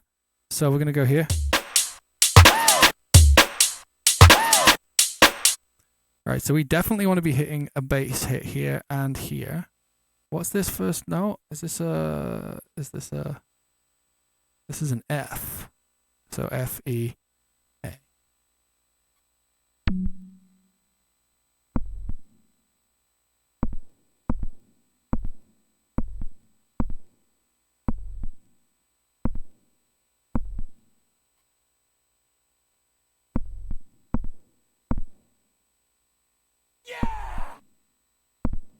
I'm gonna go with that for now.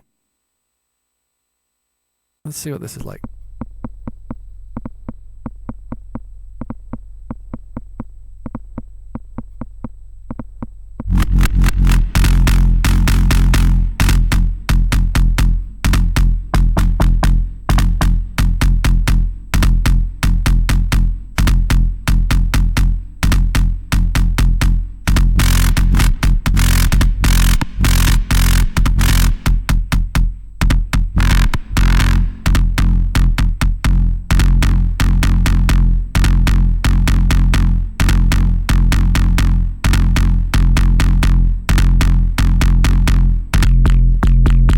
There we go.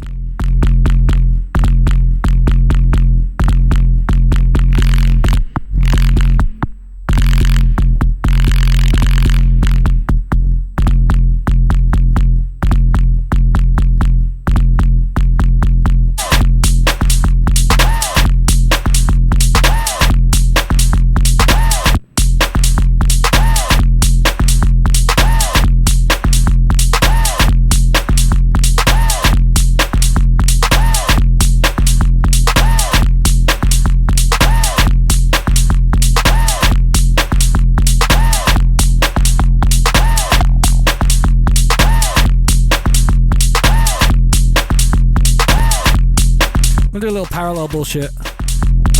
So a little parallel layer here. We're gonna soft clip it.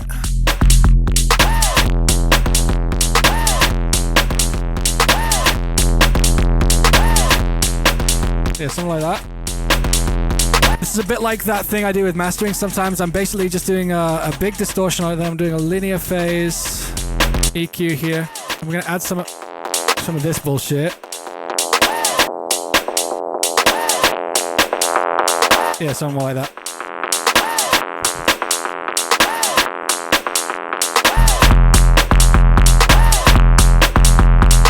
And then we'll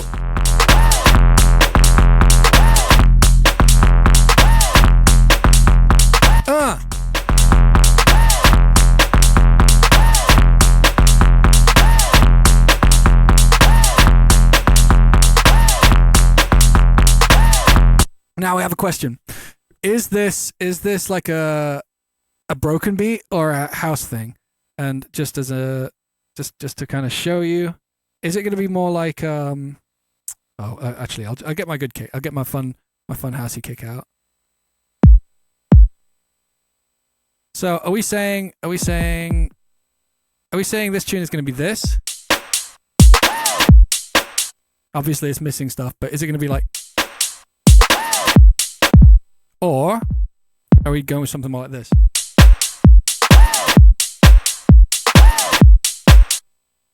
What do we think? I actually kind of am preferring the 4 on the floor. I'm more of a broken beat man myself, but this is a bit more convincing.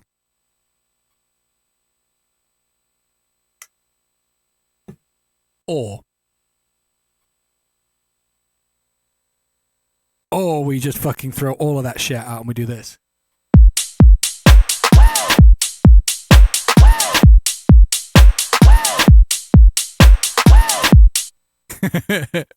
Go like old school dubstep.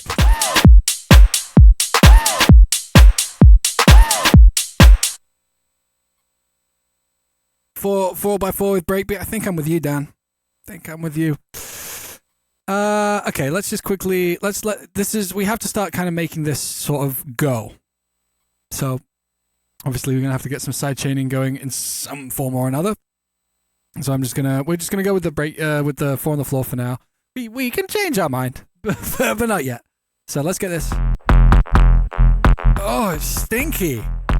It's also really quiet. Wow, it's got reverb on it. It's cool.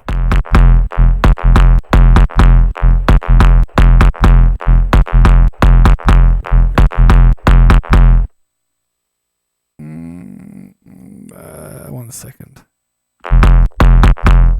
Yeah, let's get rid of that reverb and let's do let's get a little curve comp on this. Where is it? Plug data. Ding ding ding.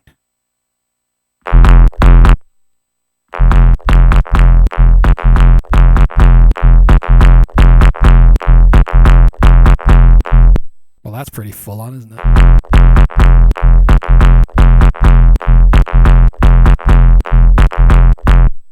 Right, so I kind of like the idea of the kick being really long. Maybe even longer than that. Do we just go like really old school house and have the kick just be like needlessly fucking long? Kind of like...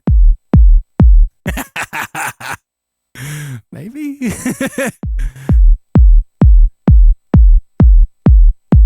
I want to go with it.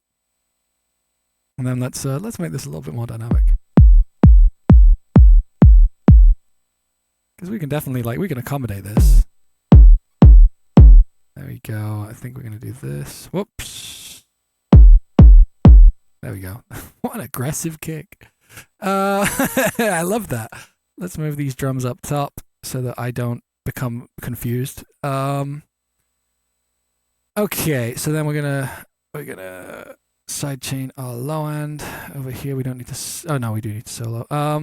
So this is gonna need to be stupid long. So let's just do this for now, and we will solo. Not long enough.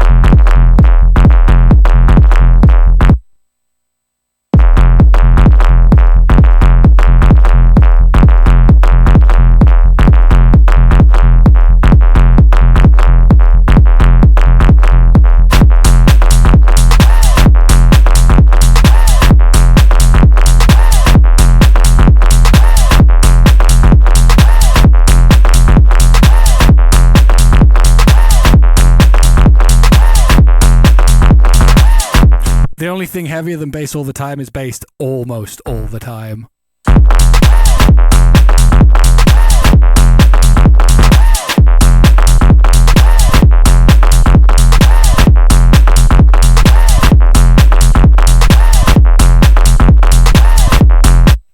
Oh, we should do this too.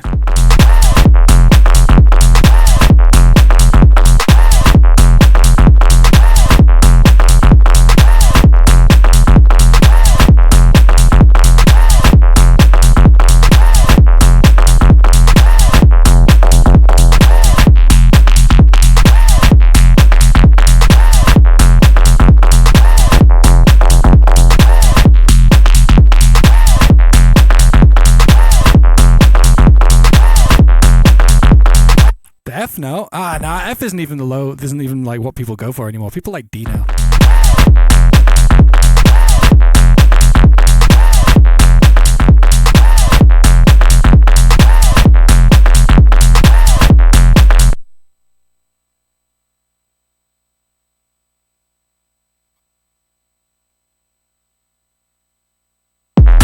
Nah, we haven't reached B levels of craziness yet. It's funny. I think it's just something that goes along with like speaker technology at raves.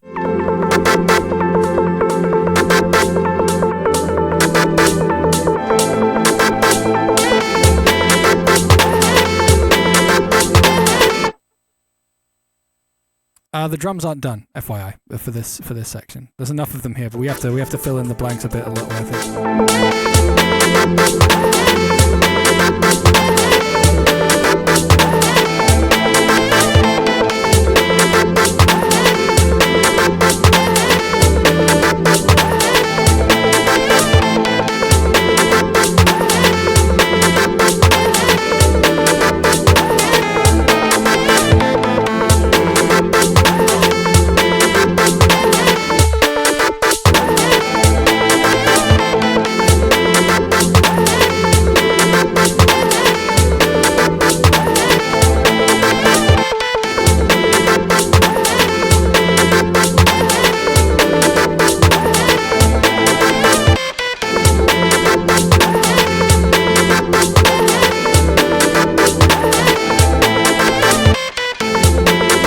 How am I getting my do I think the BPM should be faster? It will be, yeah. But not significantly. Like maybe just like this much. We can do that now if you like.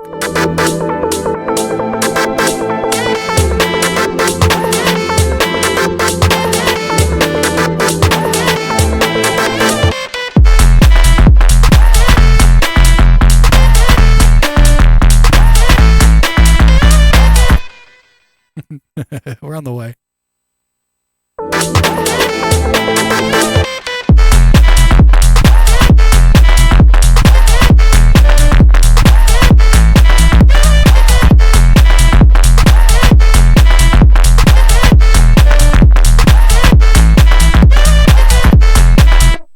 The sound is totally wrong.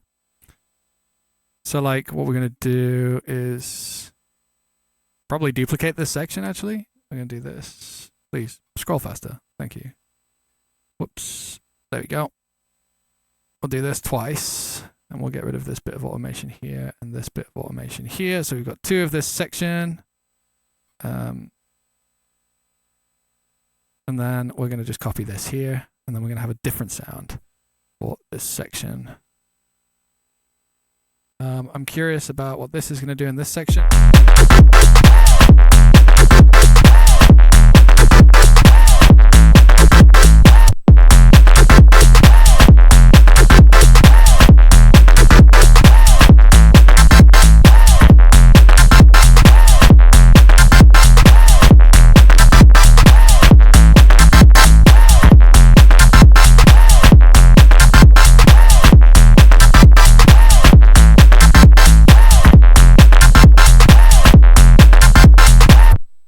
reverb on this is making it feel a little bit washed out. So we're gonna just fade this.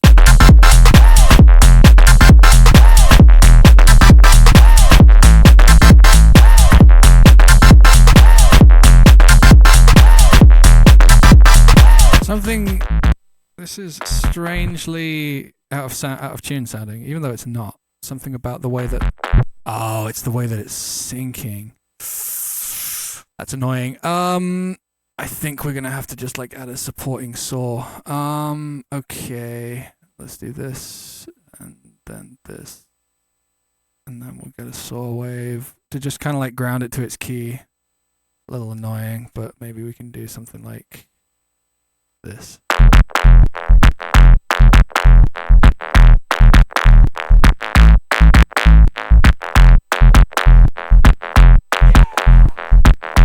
Davcast 1027, thank you very much. And Noe Music, appreciate you both very much. Thank you very, very much.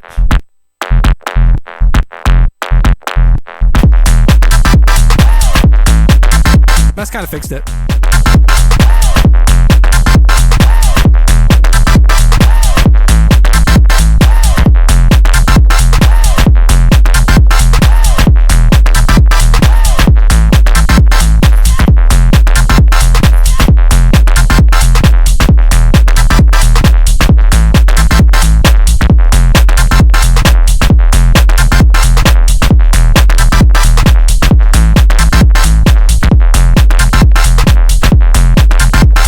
Well, the thing with this bass in particular, Dolphin, is that it needs to hold down. It needs to hold down the like enough of the melodic, enough of the chordal context for this melody to make sense, because we're gonna have that melody over it.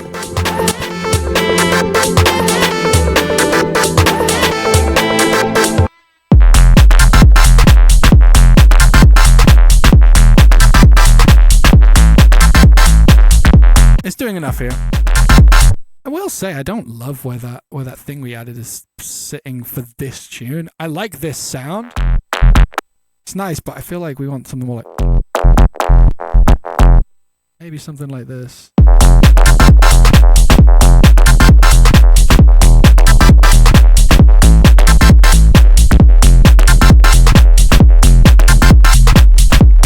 No, it does want it. It does want it. We just need to be a bit more delicate with it.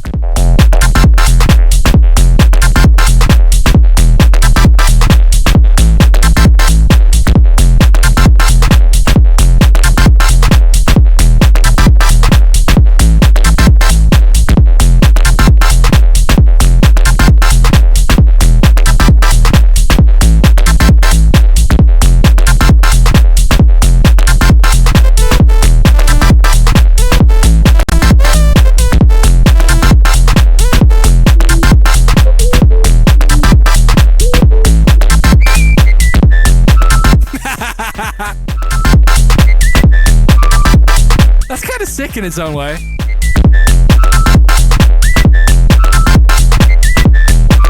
That's actually kind of sick. Yeah, maybe we lean into that.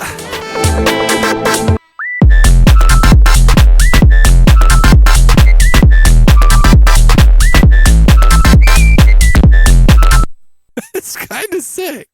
I kind of dig it. Should we just fuck with it? Like, I don't know. When else are we going to do this? Let's take it down a key. Ooh, dark.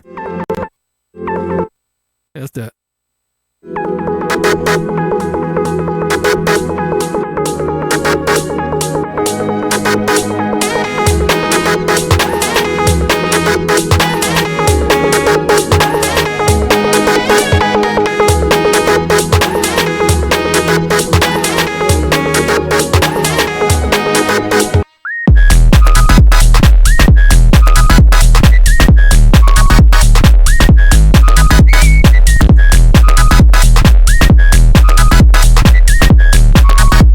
Distorting a bit.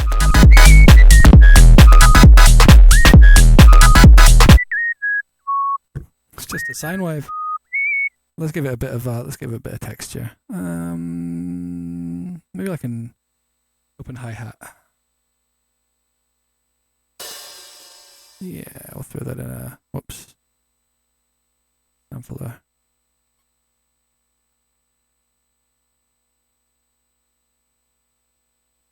Normalize. A bit of this. And then a forward reverse.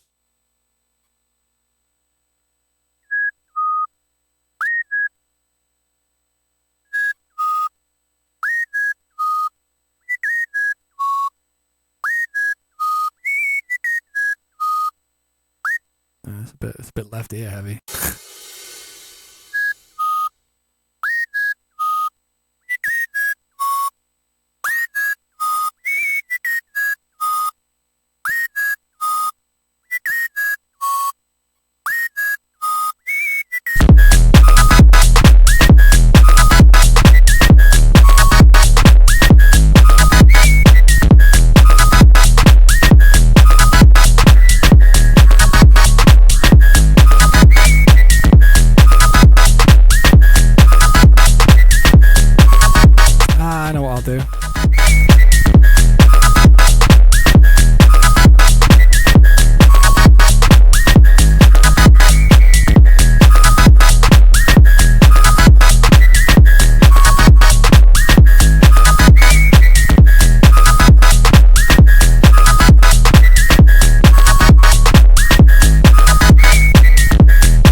This is so silly.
Shit, man, the octave on this one works really well.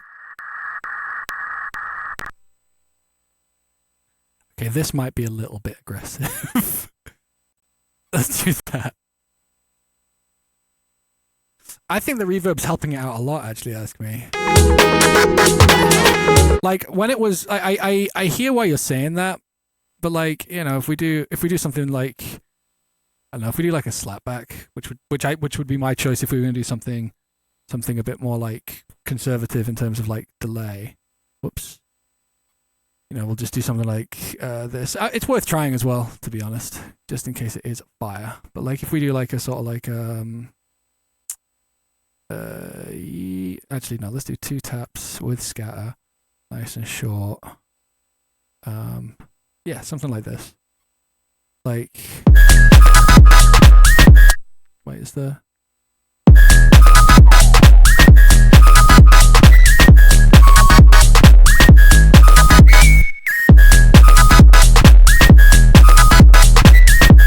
It just becomes... what I was finding kind of interesting about it was the kind of like reverb blanket that it was getting.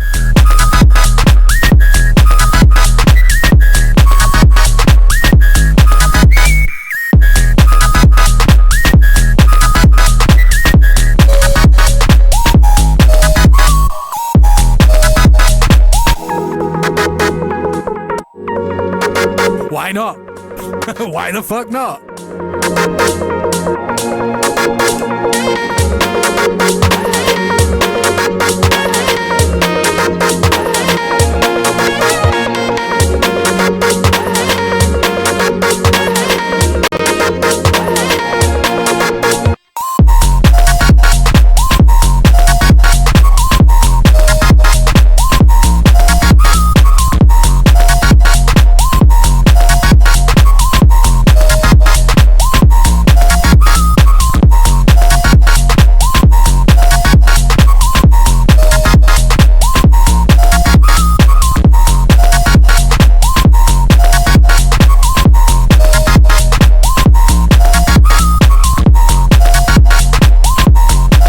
need to work on the drums. The drums are kind of not it right now.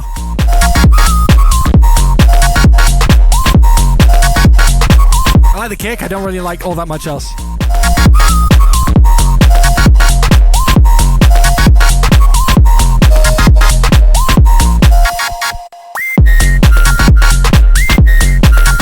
We definitely want a ride here. Yeah, something stupid like that. Just like make it really interesting in the top end-ish, I guess. Do something like this. Get it nice and loud. Take a listen to it. Get rid of some of that like low resonance. Yeah, this thing. Don't want to completely get rid of it. Just like let it taper off as it should naturally. Yeah, and then we'll like kill it on each beat, so it's literally just like an open close kind of like sort of thing. Maybe we'll fuck with it by frequency shifting it, but oh, maybe I was wrong.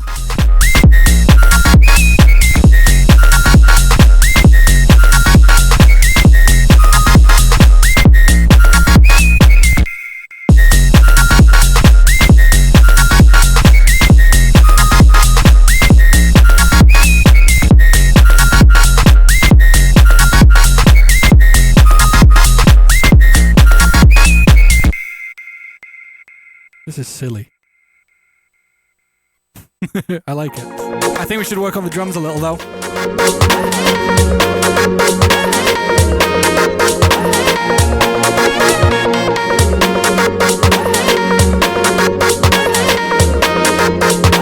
Let's get some more claps.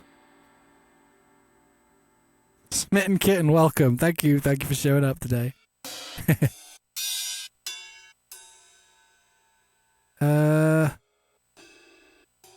What are we looking for? I just didn't remove my claps to the new library. It's so weird. Why didn't I bother? And why aren't I bothering to still? Oh. Kind of nice. That kind of feels like the sort of territory we're in. Let's just throw that in there.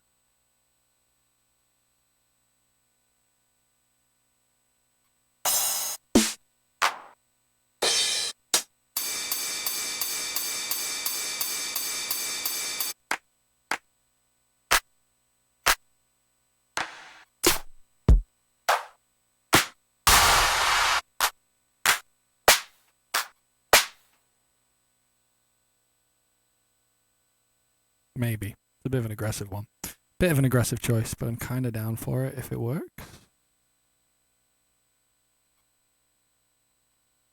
And then we'll listen to it. Just need to start getting these drums being like way more up in your face so it feels like there is like an actual departure point. Right now it feels quite casual, which I'm not against entirely, but I'd like for it to feel just a little bit more like, oh, fuck, we're going, you know? We'll see. Ding ding over here. Let's just get these looping so it's easy to like edit these hits as we go. And let's get like maybe I could steal something from this tune. Guess I could just take the entire tops from this. We just do that. Is that allowed? Is that cheating? No, it's not. Let's see how much work this will have done for us. Quite a lot of work. Oh my god. Oh my fuck. Okay. Dr. Blackfire, hell yeah. See you in Paris.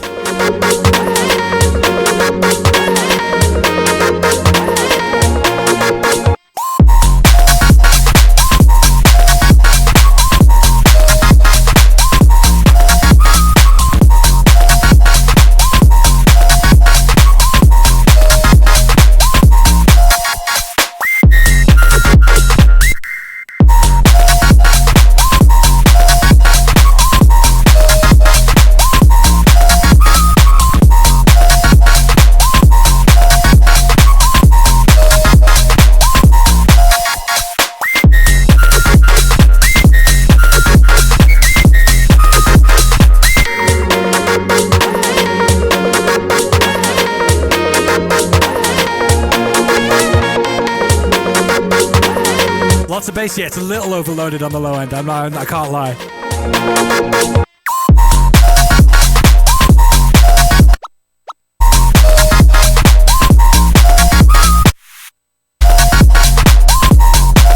Yeah, much better.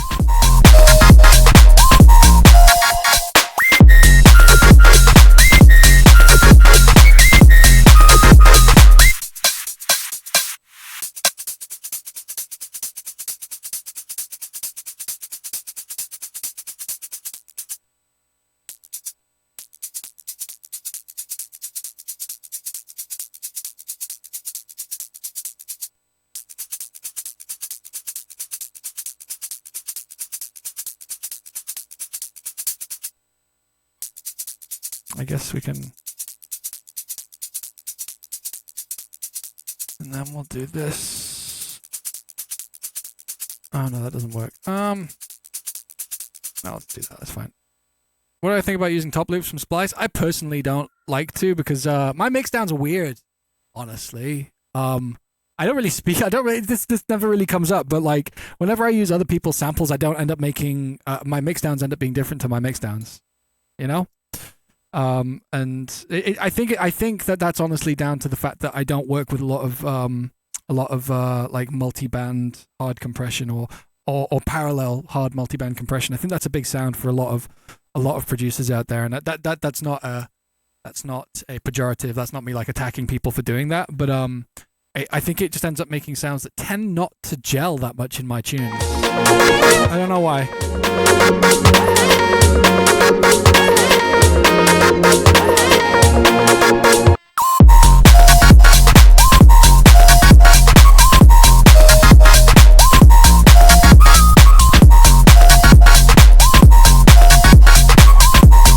I think the kick tail's too loud.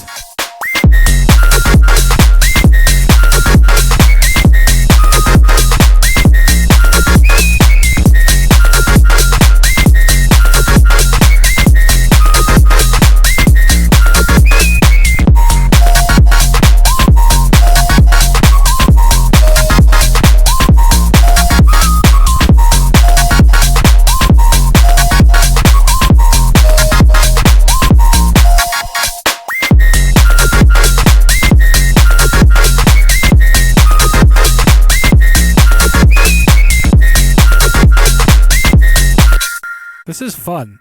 It might be done-ish. I need to fix the kick tail. I'm kind of putting that off. What a stupid kick.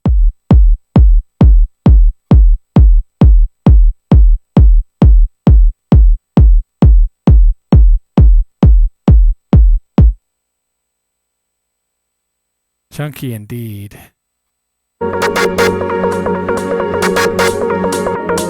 I could try another bass sound. I feel like we need this lead to be a bit louder.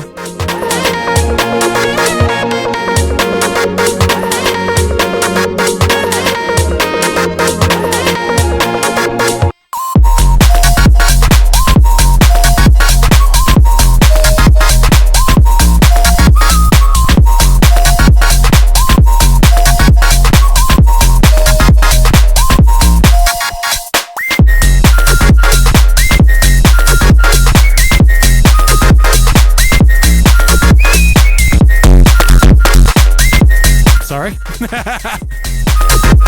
What if we use this?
2014.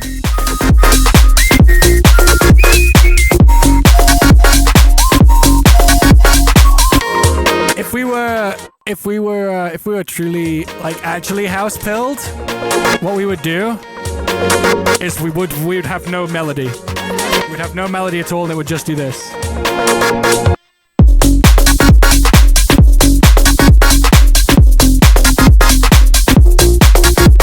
Like that's the actual like classy house thing to do, but I'm not doing that.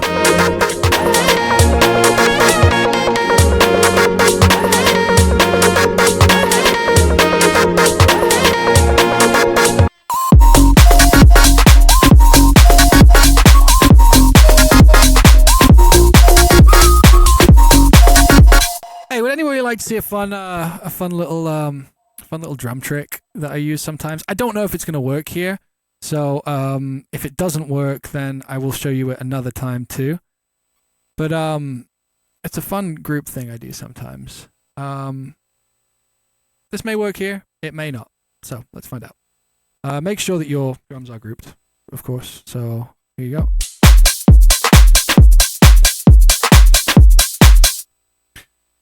So this is going to be a bit strange, but basically this is a fun way to warm up and add like a load of color to your drums. That's really easy to mix. I don't know how you're going to do this in your DAW, but I'll tell you the process. So this right here is like an Ableton effects layer. These two are parallel layers. This one is just dry, and this one in here. Whoops, didn't mean to make another one. This one in here is going to be what we're going to do a load of stuff on. So.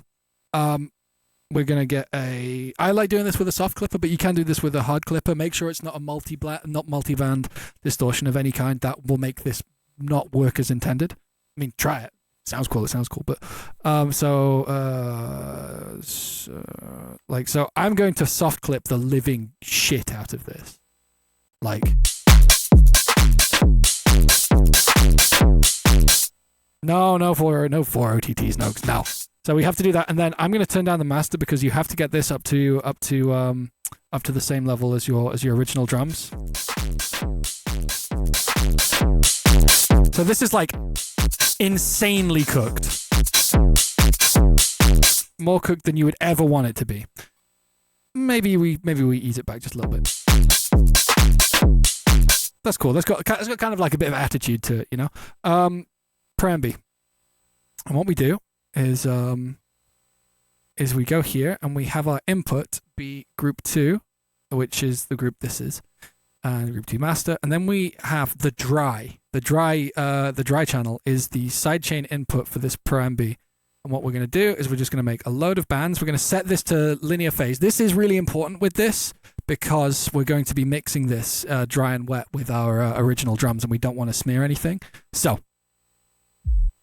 we're going to turn all of these onto external and keep them on band and expand all of them.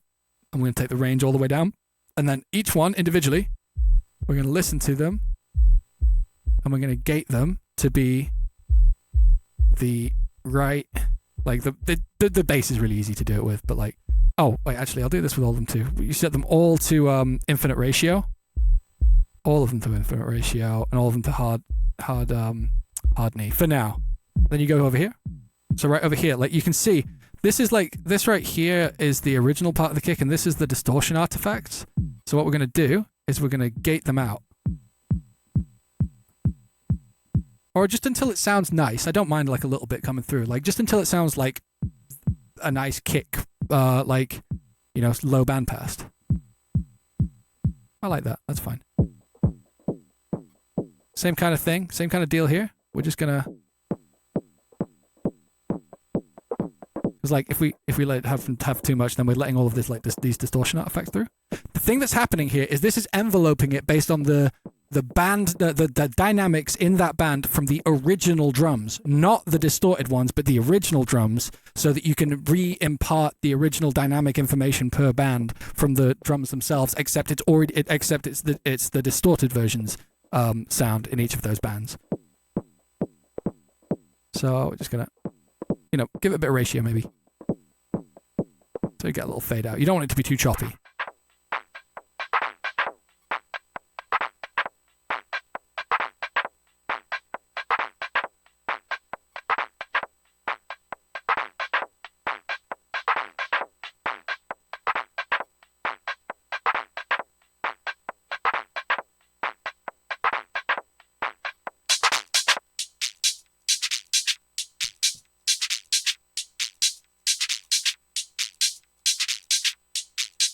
This Pro MB is after the distortion, and it's reading sidechain from the dry before the distortion.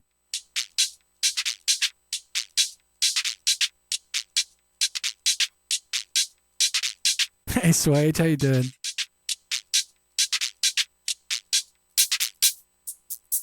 So we're gonna do the same thing here.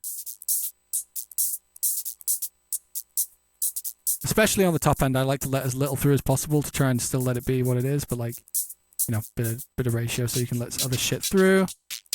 So then what you end up with is this. Right? Not that shit sounding compared to the fact that it was... Right, let me bring that level back up.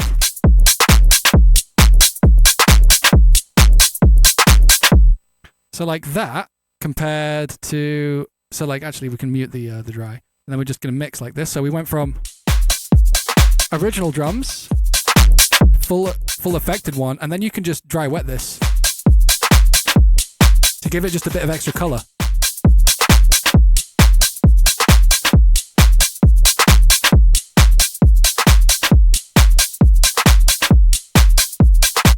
Now you can even go into this thing.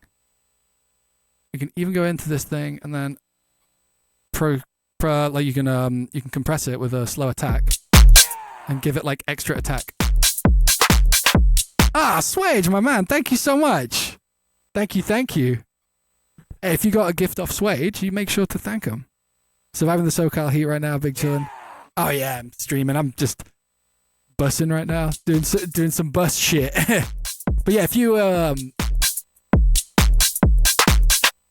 you compress it, you can actually add like a little bit of extra attack onto that thing. Maybe gain match it just a little bit, and then you mix that with your original signal. You're going from something like this.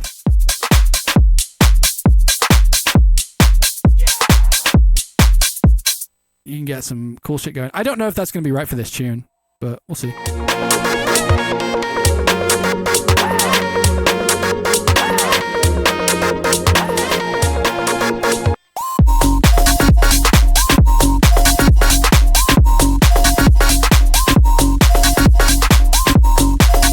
Sorry, yeah, the capture card goes crazy when it sees too many colors from this thing.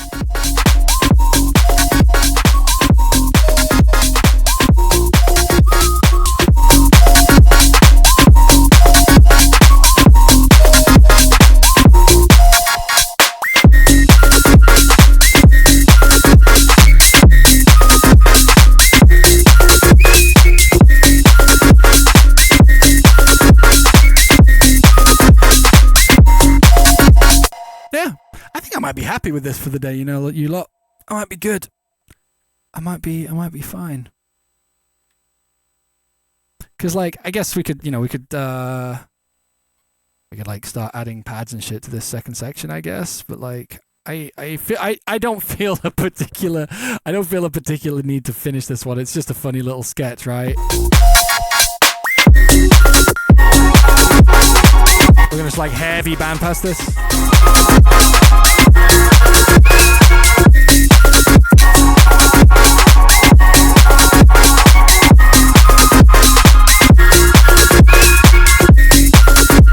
Obviously needs to be quieter.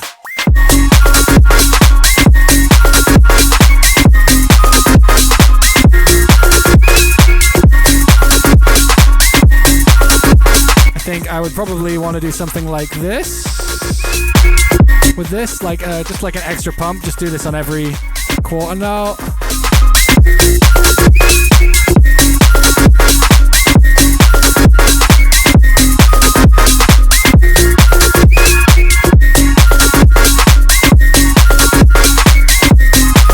Full listen through? Yeah, sure. Let's do it in a different key too.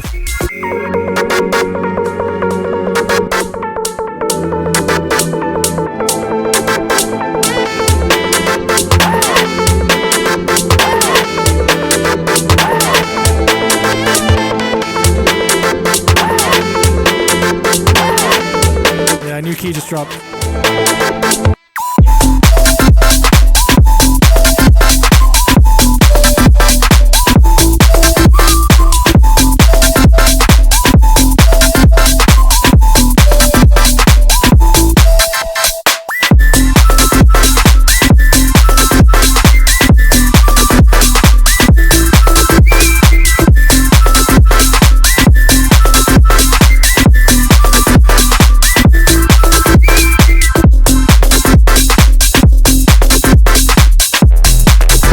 Oh yeah, we need to check the old bass.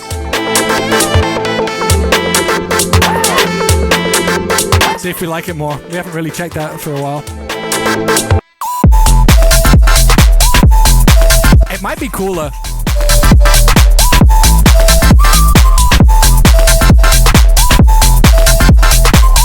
Maybe we can just swap. Whoa, whoa, whoa, whoa.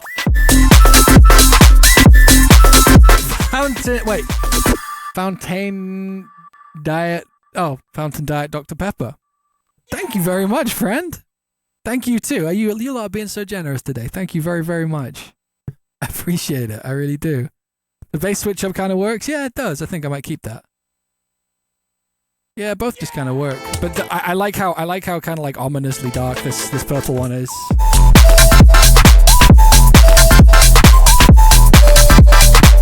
What luffs are we hitting today? Oh, this is nice and quiet.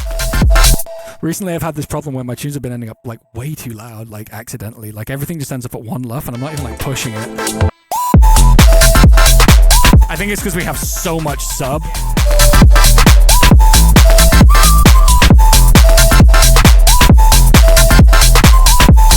That's good spaces.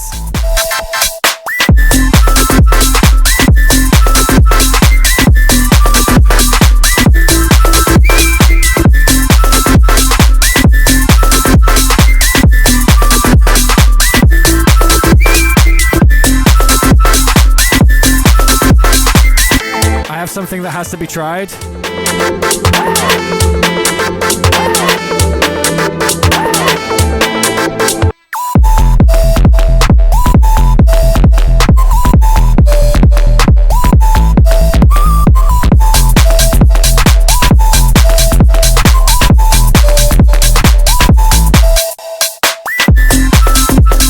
What am I using to make my synths?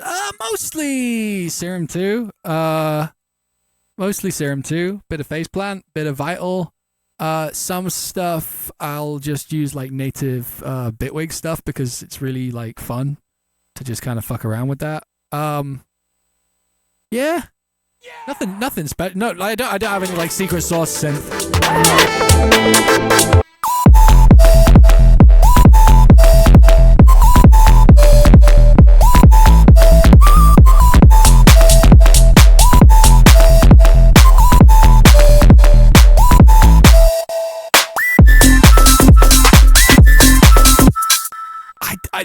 This organ bass is nice, but it just is it's nowhere near as imposing as the other one.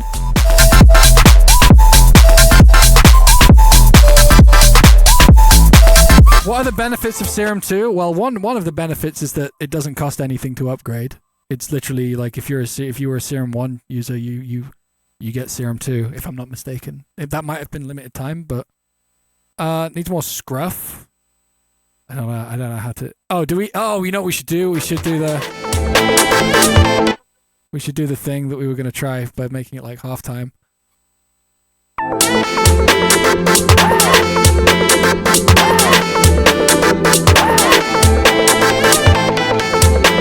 It's not more scruff. I think there's something just because this bass is just this bass has got really untamed low end.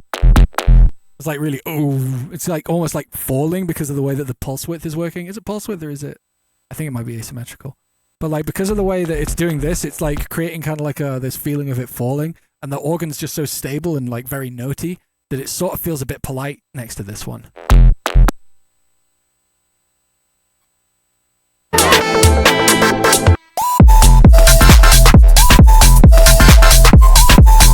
Oh, fuck.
Monkey 24/7. Thank you so much for that gift, friend. I'm sorry I didn't see that a few minutes ago.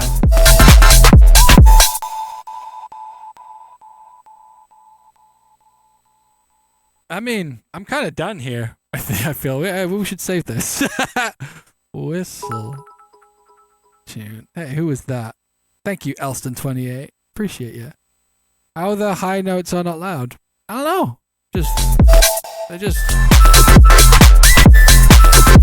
don't know. I don't know how to answer that question. I'm very sorry. I'm very sorry, Chewy and Andrea. We just listen to one more thing and then fuck off. What do we got? I don't know. Big horn, very important. You don't get to hear that yet though. Yeah, I'll play you this. This doesn't sound good. This is a tour headphone mix. I don't like it. Don't like the mix very much. So don't get attached to this as it is.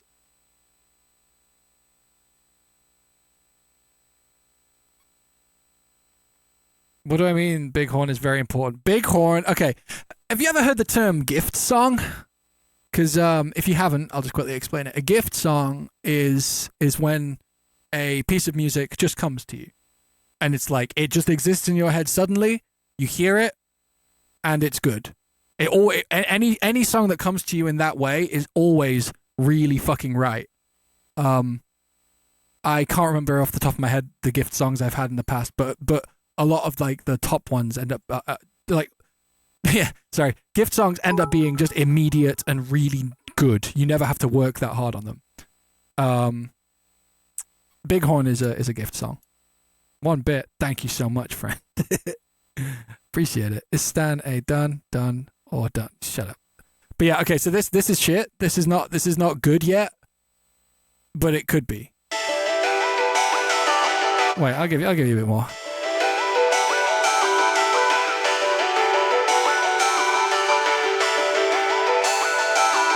Oh no, I'm attached. Yeah, fair enough. This is one that anybody who likes just simple, straightforward, anthemic D&B. When I make it, then you'll be happy.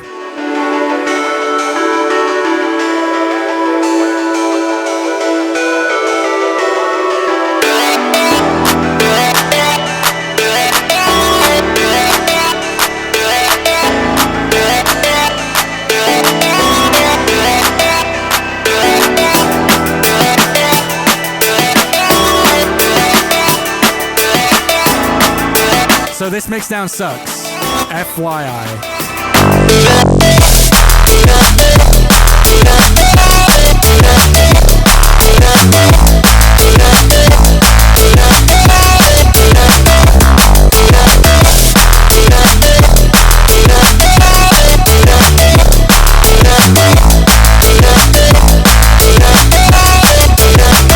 Yeah, that one's got potential.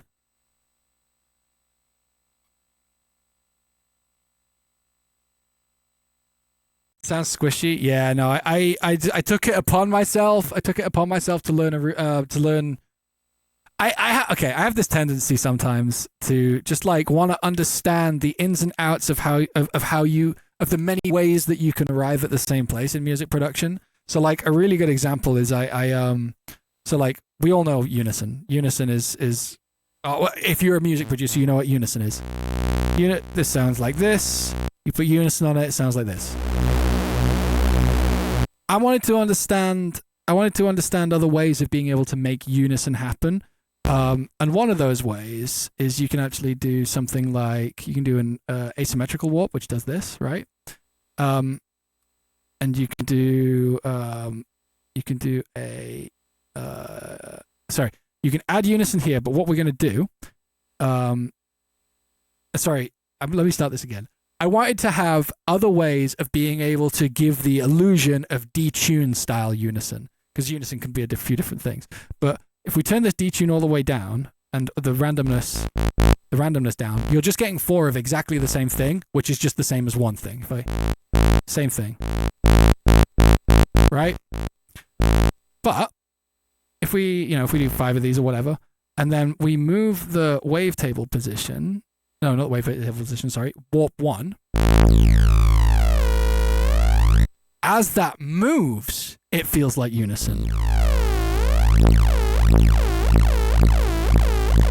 So, you can actually control your unison like that, in other ways.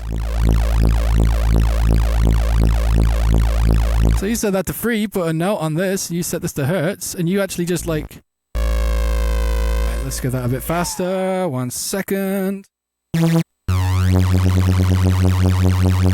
And now it's note tracked on the rate. You actually just have what sounds like normal unison, but it's a bit more controllable, a little bit more bespoke.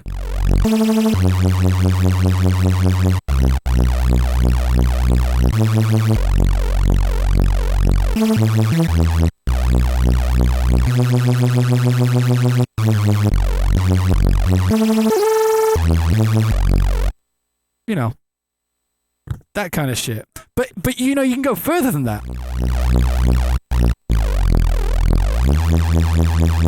You can, you know, that's one way of getting to unison. You can do that with fucking bend. A little different. It's not the same. It's a lot more subtle.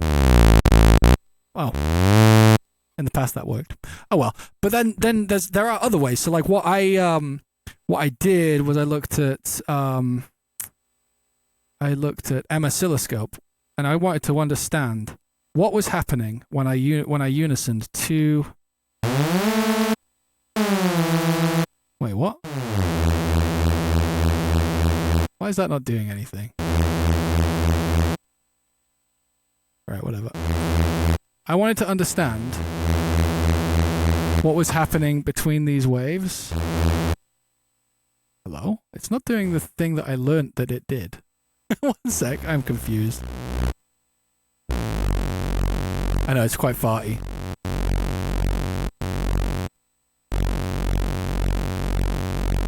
So what's happening in the mids?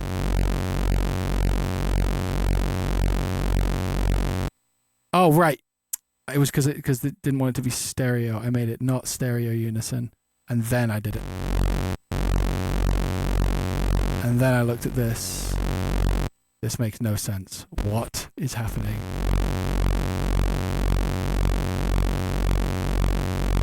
This is not correct. It's not just staying as a saw wave. Oh, yeah, you're right. I width minus 100%. You're right. I'm terrible at this. There we go.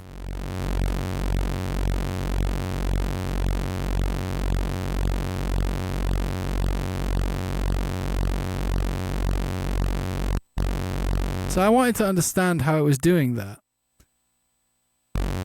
And eventually I came up with this. Saw. And then what was it? It was pulse width, remap 1, and you do something like this. You have to hold Alt while you're doing this, so this is actually like... Turn this up. And then you've got the same kind of thing.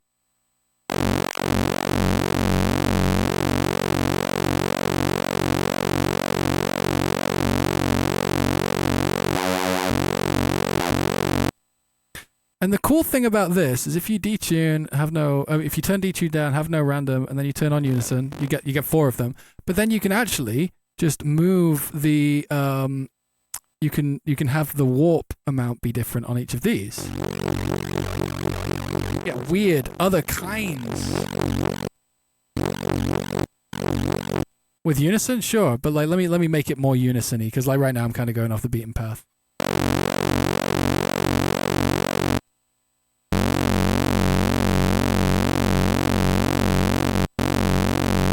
So this compared to a mono unison of a similar amount. Oh.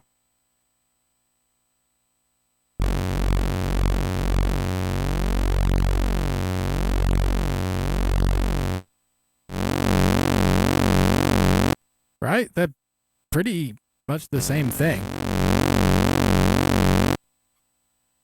Oh yeah, I can just do the fucking... So we got this one and this one.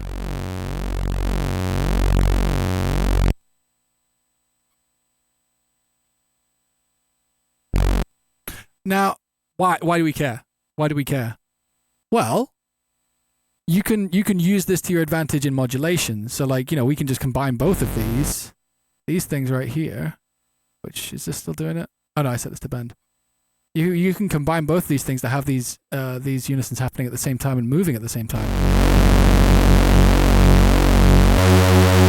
Or you can limit the amount by which they move and then phase them. Because this tick is staying in the same place. We put this here. This is our center for all of the ticks that are happening with this one. And if you look on this is a really stable waveform that you can actually put a sub under without having phase, like having it kind of have dropouts in the low end because of the unison. Anyway, that's just the shit. That's just the shit I fucking think about, and then sometimes it leads somewhere.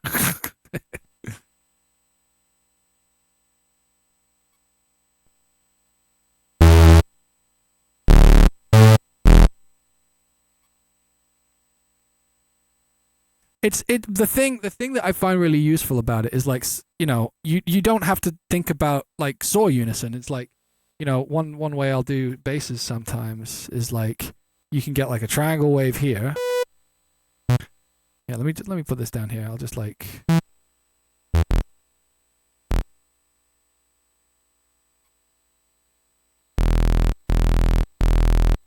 so triangle wave, right? Let's say you want to do one of those like kind of cool sort of like dial tone sort of basses. Really simple, just like a... Right? It's kind of hard to make this stable and unison, or stable and wide without kind of like adding choruses, which is quite unstable anyway, right? So you can just fucking throw this here. Do a load of these, no detune, no random. Let's get them all in time again. Like no stereo, but then you can add this to your warp 2.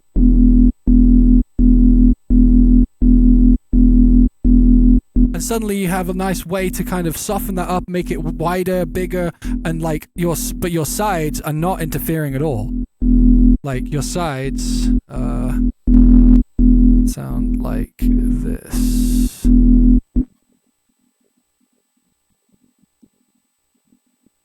That's why these kinds of things are useful, because they just become like a way to add interest, or like, if we wanted to, I guess.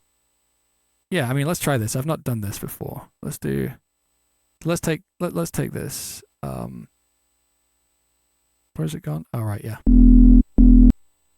So if we resample, oh wait, render oscillator warp to A, yep, and then let's undo this, and then let's turn this off, right? So we can find that same place, and then we can apply that same pulse width. Sorry, no, I always think it's in there because of PD, but pulse width remap 1. This. There's a lot of cool shit you can do with remap, by the way. Don't sleep on remap. But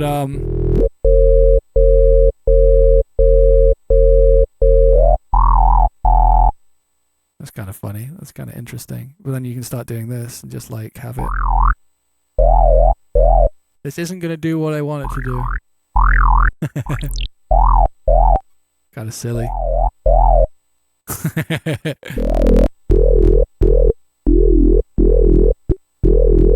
There's something kind of cool emerging from it.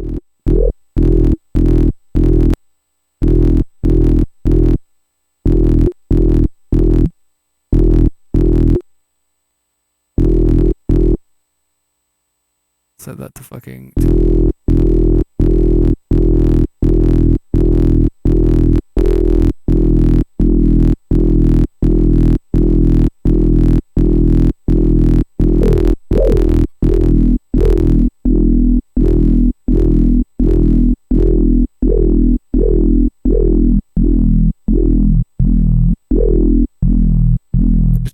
once.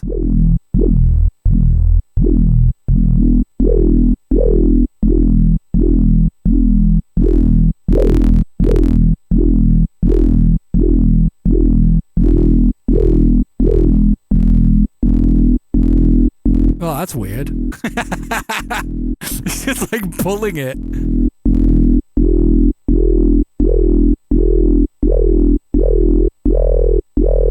That's starting kind of FM-y.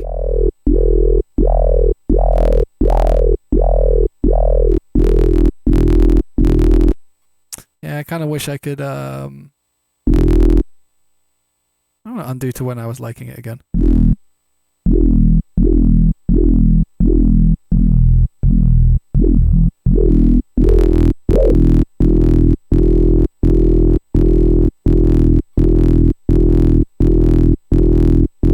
There's something kind of nice in this that I kind of want to pull out.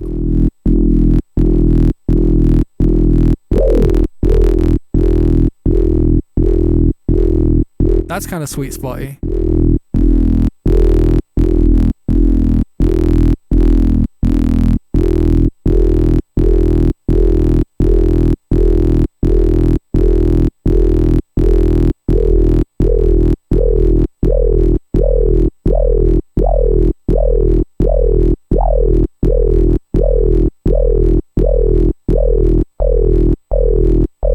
Because like at the same time, you could have something like a saw wave with a really hard, like just a really classic acid type thing. I don't know. I'm kind of this is what it's like when the cameras start rolling. But like,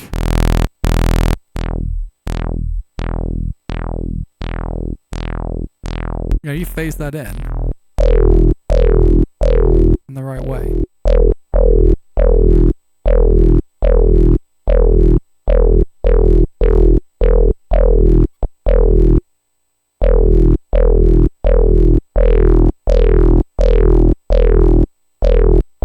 There's going to be a point at which these two things like fall into each other. Kind of like that. That's a bit boring though.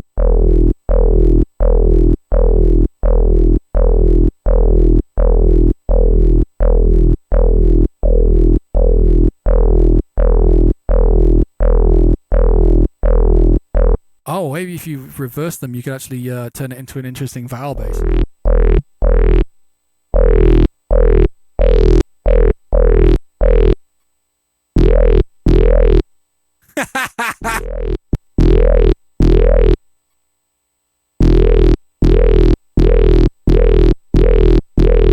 That was an interesting yoy.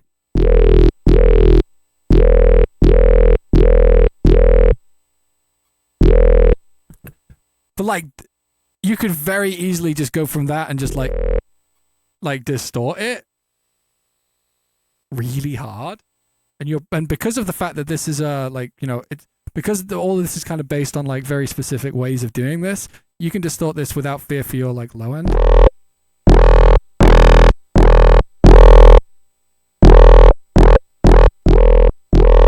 It's actually not that cool. I thought it would be a lot cooler.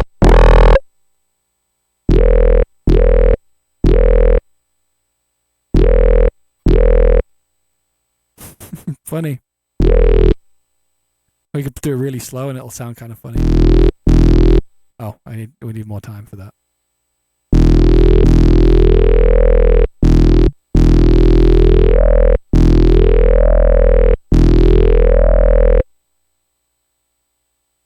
Well, you want to, yeah, you're right. You could definitely do like the worship eights with something like this, I think.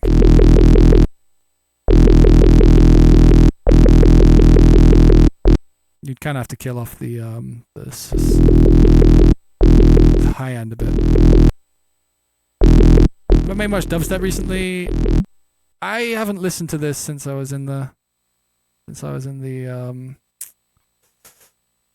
where is it? I did do something. It might have been shit. I can't remember.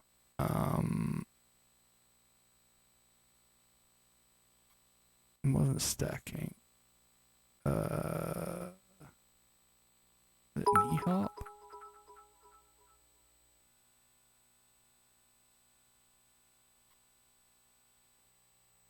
Would I join? Possibly, yeah. I'm not against it. It's not Bighorn. I'm not playing you Bighorn. Bighorn needs to be finished.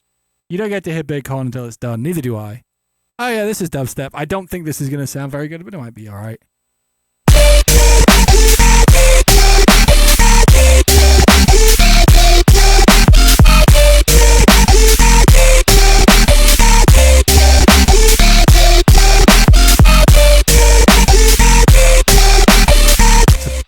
A bit lost. Doesn't really know what it is, I think.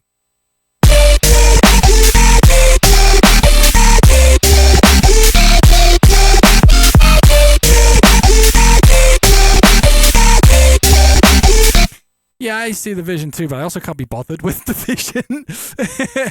How do I make the bass in Yas? It's honestly, those things are a lot of like sweet spotting distortions and EQs, and making sure that phase with between like the ticks of those bass and the sub is like hitting the distortion in just the right way. And then the hard thing about those sounds is making sure that they work on other notes, and that's why you have to kind of not EQ them, because as you play them higher, they will sound very different, especially with Yas, because those notes are really far apart. Yeah. There's a sound a bit like that in Acrylics. Let's just fucking put on Acrylics and then I'm gonna go. Whoops, wrong one.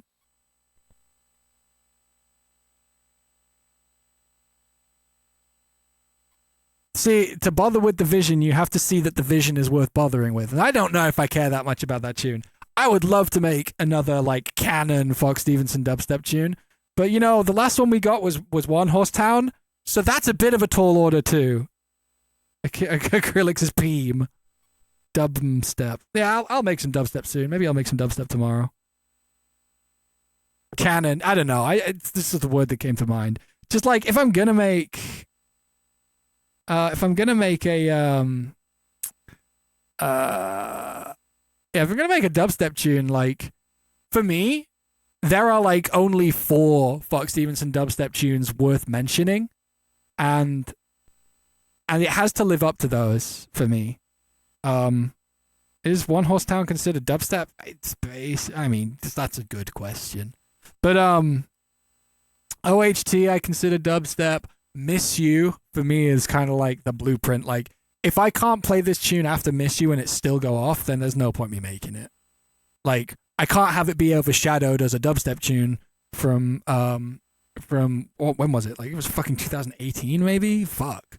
Like, it can't be beaten by an 8-year-old tune, you know? We have to give you more inspo to make dubstep? I'll have to hear some dubstep I like first. I haven't heard much in a while. It's not for me anymore. It moved. What it is has changed, and that's okay. Yeah, New Amsterdam is one of them too. Go Like.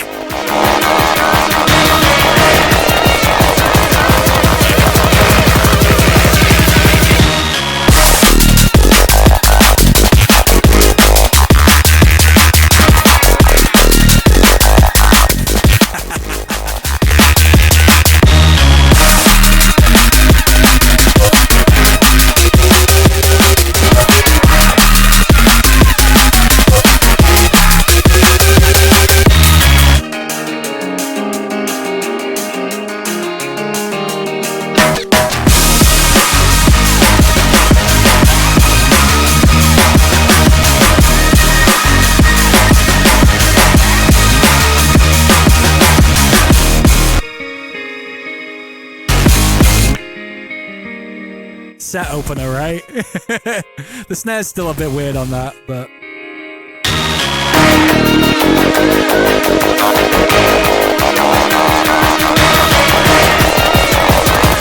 I kind of almost want to do this on the first drop, but I'm not gonna.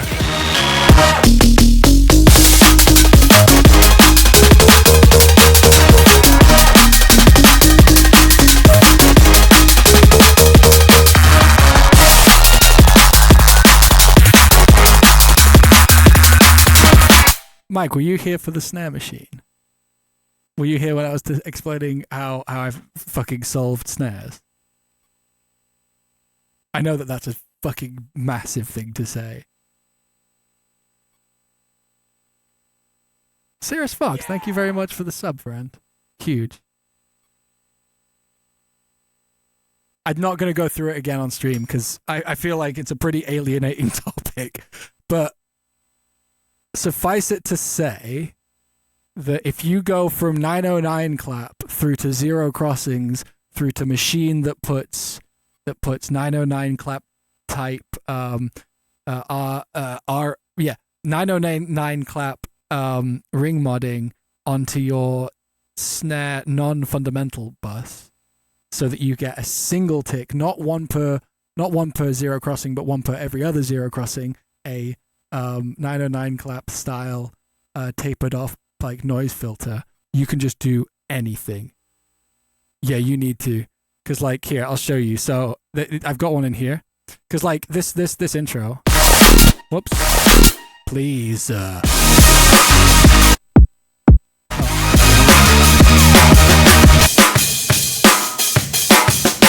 I wanted to keep that snare in the main snare, and it's in there. It's like actually quite a big part of the sound. So I exported it out, and it's like it's non-repeating. So I've got like 4 of them, but it just sounds like that because I have this weird setup now with the Bitwig grid that turns. Wow, it's actually not doing as much as I thought it would. Let me turn it all the way up.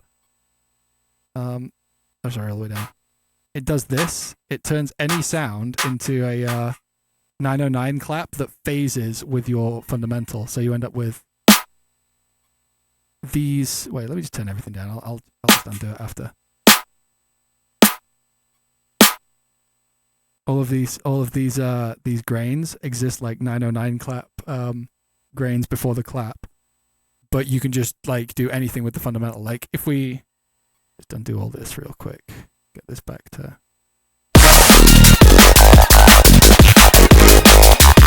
There we go. Changing the fundamental doesn't, like, it actually works. You can change the fundamental without it fucking up your snare entirely.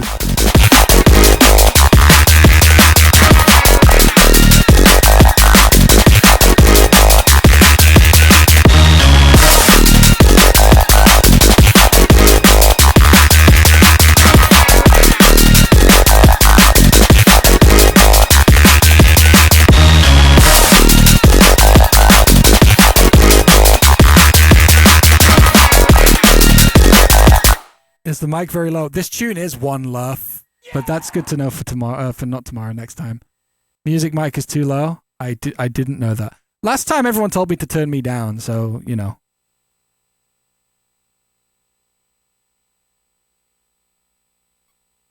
Yeah, let's close that without saving because I don't want to have fucked up my thing. Let's listen to what we made today, and we'll go on our merry way. And I'm gonna go play Deadlock because I'm learning it.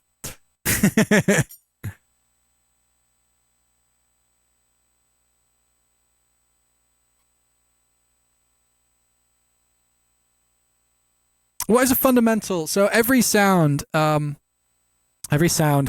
a fundamental frequency.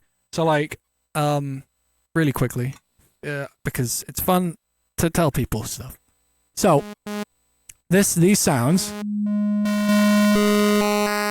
they all share the same fundamental frequency, which is this frequency. Like that note. Every sound is made up of harmonics above that.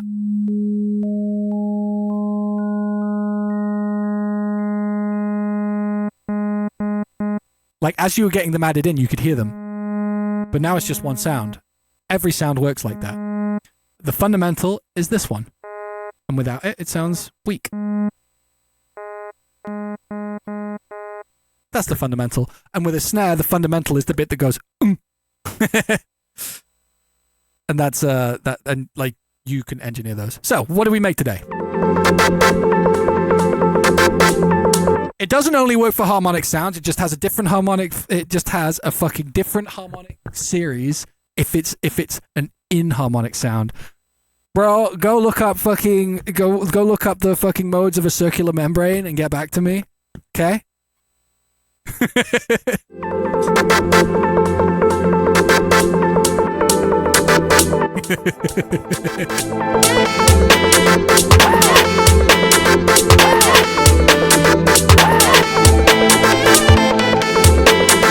Honestly, this is sicker than I remember it being.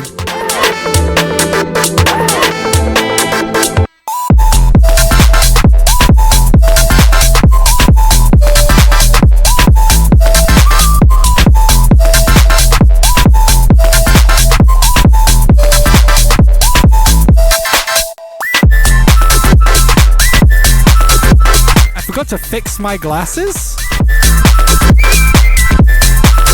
I don't know what you mean, Darko50. I feel like I want to.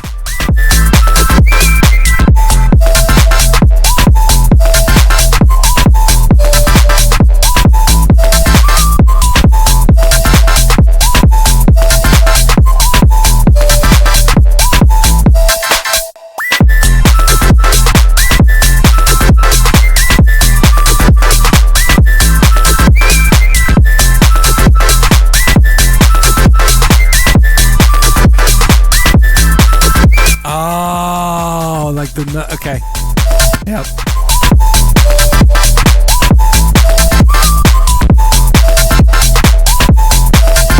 The lead is really clean. The lead is fucking simple. So I will, because you were watching, I know you were here. It's literally a sine wave and a hi-hat. It's just a sine wave and a hi-hat. This was that thing that I say fucking all the time. It's the mix. It's just the mix down. Like, yeah, if your entire mix down is one sound, the sound has to be really impressive. But if you get two sounds happy together, they don't have to be good sounds. They just need to be a good mix. There is no flanger. It's like fucking looped noise of a hi-hat, sine wave, reverb, upwards and downwards compression. Done.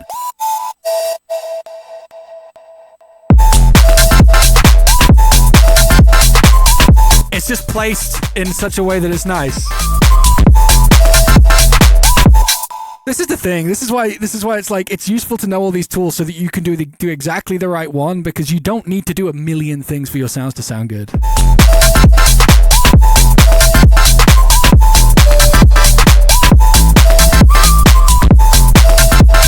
Will I be re-releasing Sunk Cost Fallacy on vinyl? I don't know. Yeah. Tool belt maxing is the thing ever being. Like, if there's any producers in here that just want to know shit, definitely go find that shit out, but don't use it because you know it.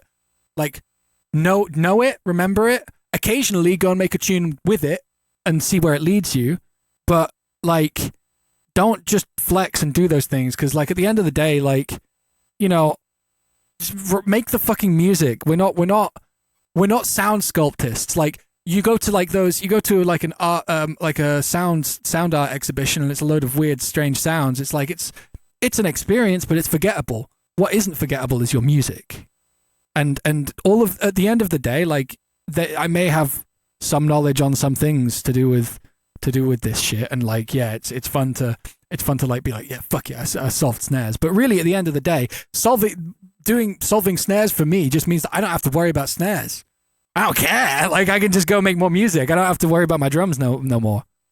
That's the important part of all of this, is that you make your music and that you're not like there like fucking like e-dicking with your sound choices. Jesus, like no, it's music. Fucking make music. Make music's not monuments.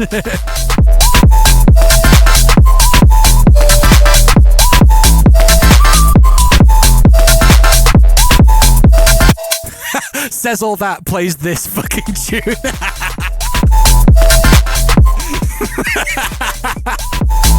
I really wish I could have pressed play on something a little less fucking troll after all that.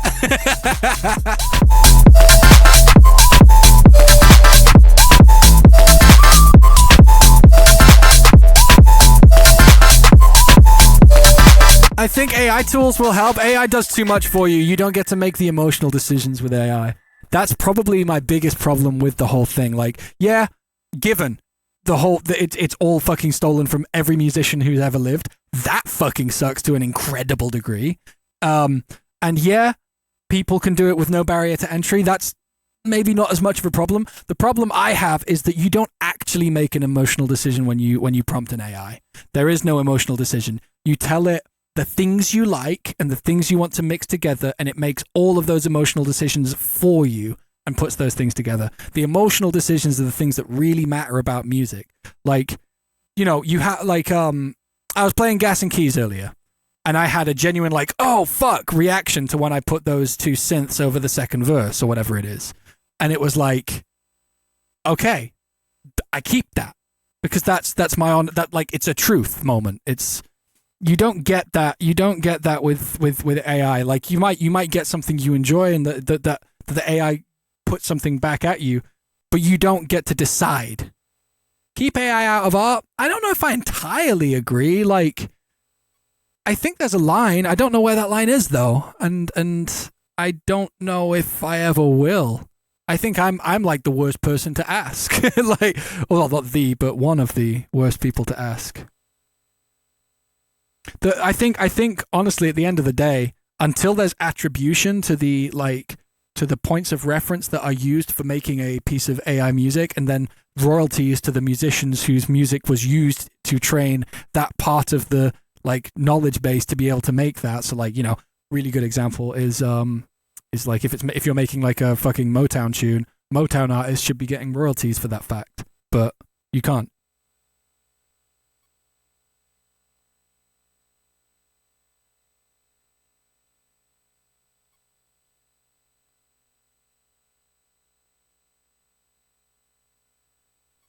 What ifs don't really matter. Like at the end of the day, the thing that matters is your decisions, and I think the problem is that when you do build something from scratch, musically speaking, you make decisions that only you could ever make, and that is you as a musician. You know, like, you know, you pick up a guitar, you play, and you hear something, you know, you're just playing, you're trying stuff out, and then you hear something you like, and then you continue and you pull the thread. That's, yeah.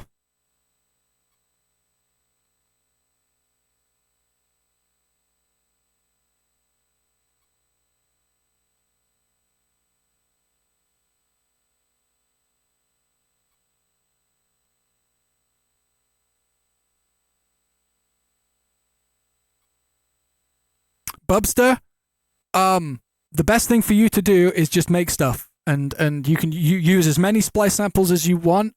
But make sure you do explore. Like maybe use some splice presets for things, and just play around with them. Have as much fun as you can, Bubster. That's the best way to get into any of this stuff.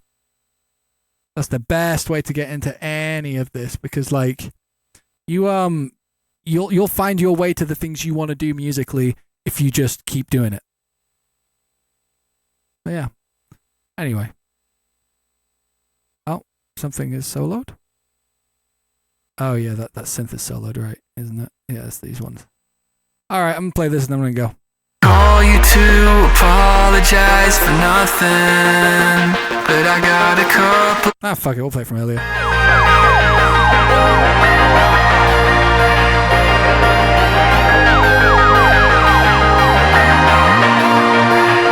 See, I wouldn't call you to apologize for nothing, but I got a couple. So yeah, this is what I'm working on tomorrow probably. You don't have to try to prophesize, the tides are changing. Yeah. And we gotta get ourselves moving either way. Yeah. Watermark. And I got the gas and the keys to the car. You got the heart and the means to evolve. You best believe you can see through it all. Just got to start by receiving the call. I got the gas and the keys to the car. You got the heart and the means to evolve. You best believe. And then I need to figure out what the fuck happens in this section. I really do. Everything's going nowhere. Still got a lot to do. I never get a chance to mention. Nah, not amen. I am considering a jungle section later on though. Catch you sink low. I know that you thought you through. Yeah, we get shit done together. And I got the gas and the keys to the car. You got the heart and the means to evolve. You best believe you can see through it all. Just got to start by receiving the call. I got the gas and the keys to the car. You got. Yeah, those new synths go so hard. I added those today. I'm so happy with them. Like I was just like fucking around with like because there's this little stack of a load of like Plinky boys.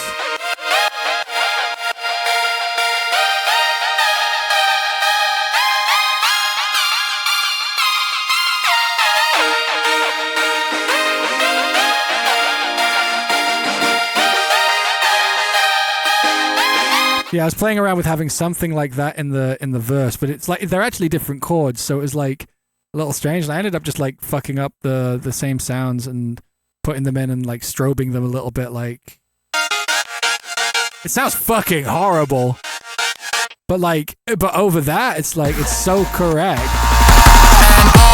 I got the gas and the keys to the car. You got the heart and the means to evolve. You best believe you can see through it all. Just got to stop by receiving the call.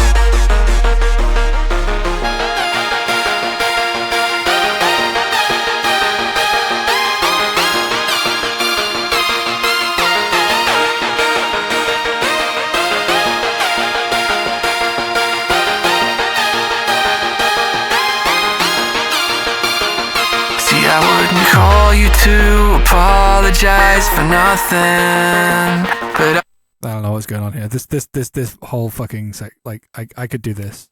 I'm cool with that. Like there we go.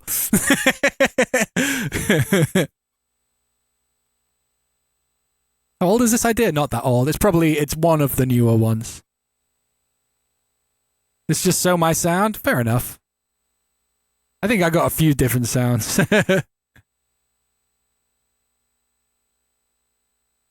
I already have a cover for this song? No, I don't. But it's usually Yue who does it. Is Life versus Living isn't that old? This isn't Life versus Living. I didn't say if I'm baiting you. There you go. Like literally, I have so many more ideas and. It's actually like it's basically a copy paste job. It doesn't really matter. Like I'm not. Yeah. Do you think this sounds like Life versus Living? That's crazy. You crazy. You're crazy, Darko50. You're crazy.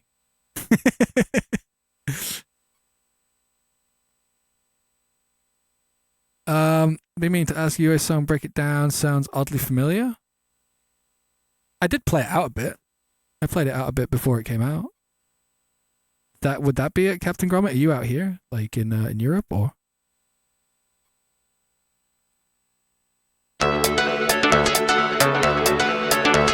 Yeah, familiarity doesn't necessarily mean you've heard it before. Like sometimes you can kind of like chase familiar as like a vibe. All right.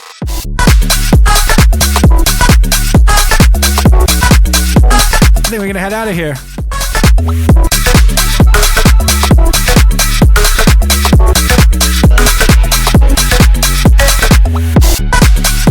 It was good to see you all, friends. I'll be back next week, same time. I will.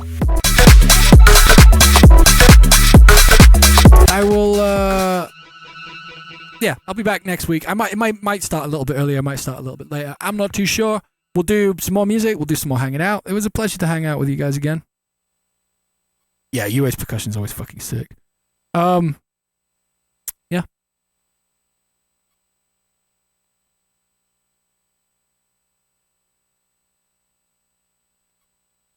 Yeah, we're gonna. I don't know. I'm tired. I need I need a little snack. I'll see you all very soon. It's been a fucking pleasure. Thank you very much, friends. I will see you next week, and then I will see you on tour, and then I will see you after tour right here on the Fox Stevenson stream show. Yeah. Okay, I'm out of here. I gotta find.